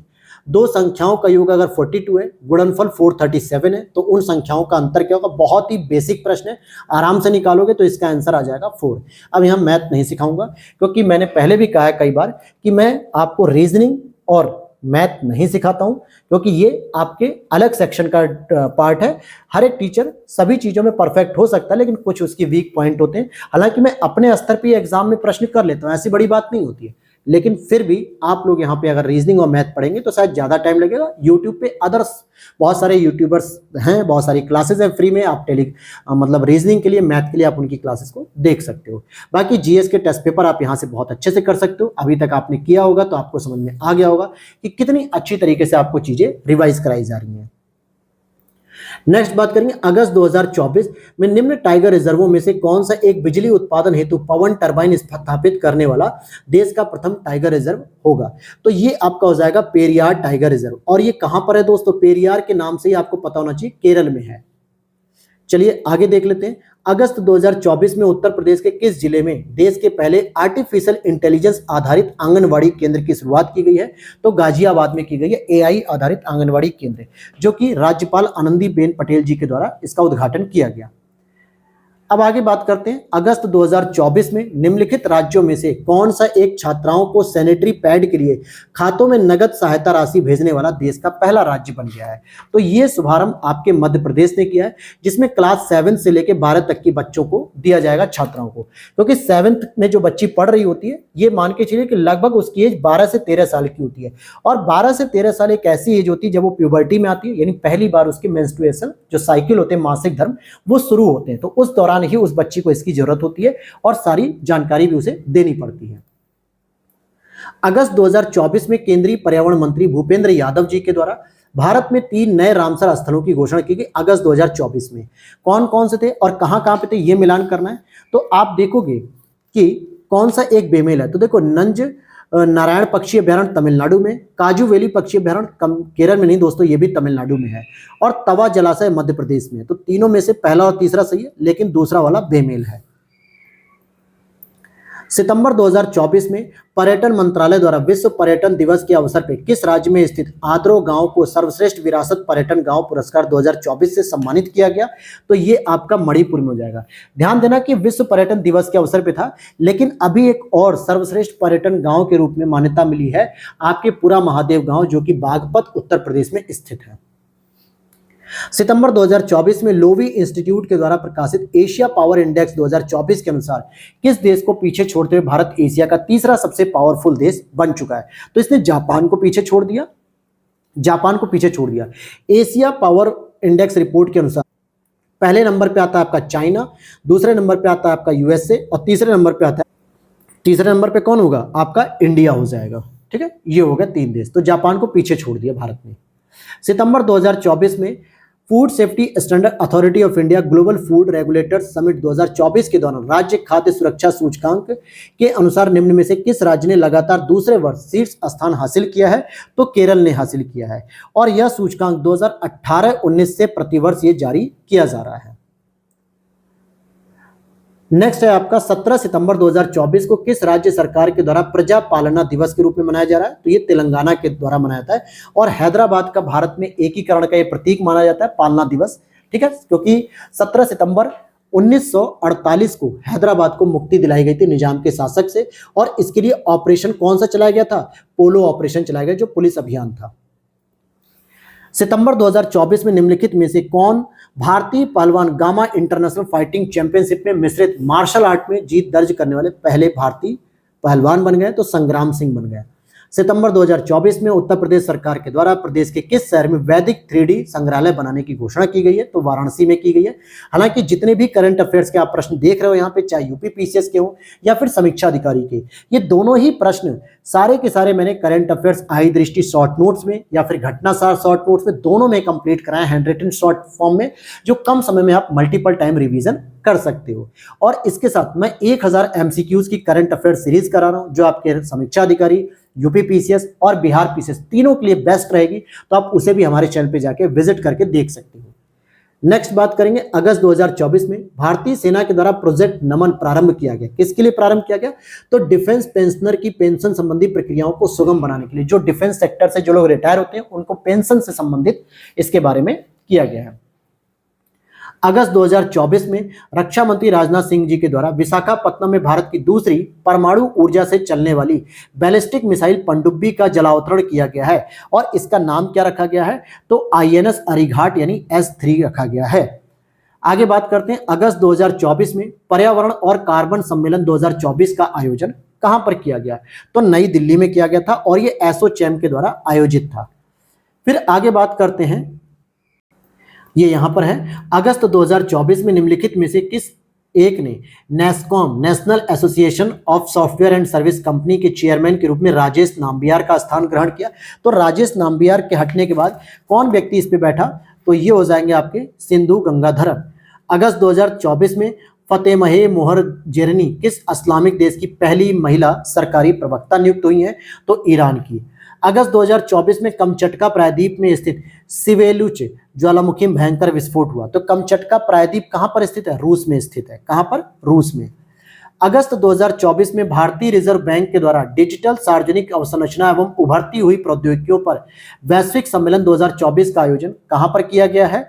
तो इसको आप देखोगे बेंगलुरु में किया गया है। अगस्त 2024 में भारतीय मूल के अमेरिकी नागरिक केवन पारेख को किस बहुराष्ट्रीय कंपनी का मुख्य वित्तीय अधिकारी या चीफ जो फाइनेंशियल ऑफिसर होता है नियुक्त किया गया? तो ये एप्पल कंपनी का इन्हें नियुक्त किया गया है। फिर आगे बात करेंगे यहाँ पे, सितंबर 2024 में वन्य जीवों पर फिल्म बनाने वाले किस भारतीय फिल्म निर्माता पर्यावरणविद को जैक्सन वाइल्ड लेगेसी अवार्ड से सम्मानित किया गया है? तो माइक पांडे। सितंबर 2024 में निम्नलिखित में से किस भारतीय को विश्व कृषि मंच वर्ल्ड एग्रीकल्चर मंच बोर्ड में नामित किया गया है? तो ये हो जाएंगे आपके सुरेश प्रभु जी। तो ये टोटल आपके समीक्षा अधिकारी का हमारा टेस्ट नंबर 1 स्टार्ट हो चुका है। अब इसके बाद जो टेस्ट नंबर 2 मिलेगा उसमें हो सकता है आपको मई या जून की करंट अफेयर्स मिलेगी, लेकिन सभी के सभी लेटेस्ट है। हालांकि इसमें आपको हिंदी के भी 60 एमसीक्यूज दिए गए, लेकिन हम लोग हिंदी का एक अलग से टेस्ट पेपर करेंगे, जीएस के साथ नहीं करेंगे, ताकि हिंदी आप एक साथ रिवाइज करो और जीएस आप एक साथ रिवाइज करो। तो ये चीजें आपको ध्यान रखनी है।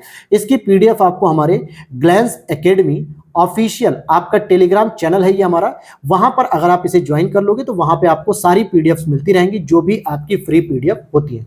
बाकी कुछ हमारी पेड पीडीएफ भी होती है जिसकी जानकारी आप जीएस के लिए या फिर तपस्या नोट्स, लक्ष्य भेद मेंस आंसर राइटिंग नोट्स या आई दृष्टि नोट्स के बारे में जानकारी ले सकते हो, जिसके लिए मैं एक नंबर दे रहा हूं 8527594636। ये हमारा व्हाट्सएप टीम का नंबर है जहां पर आप इसके बारे में जानकारी ले सकते हैं।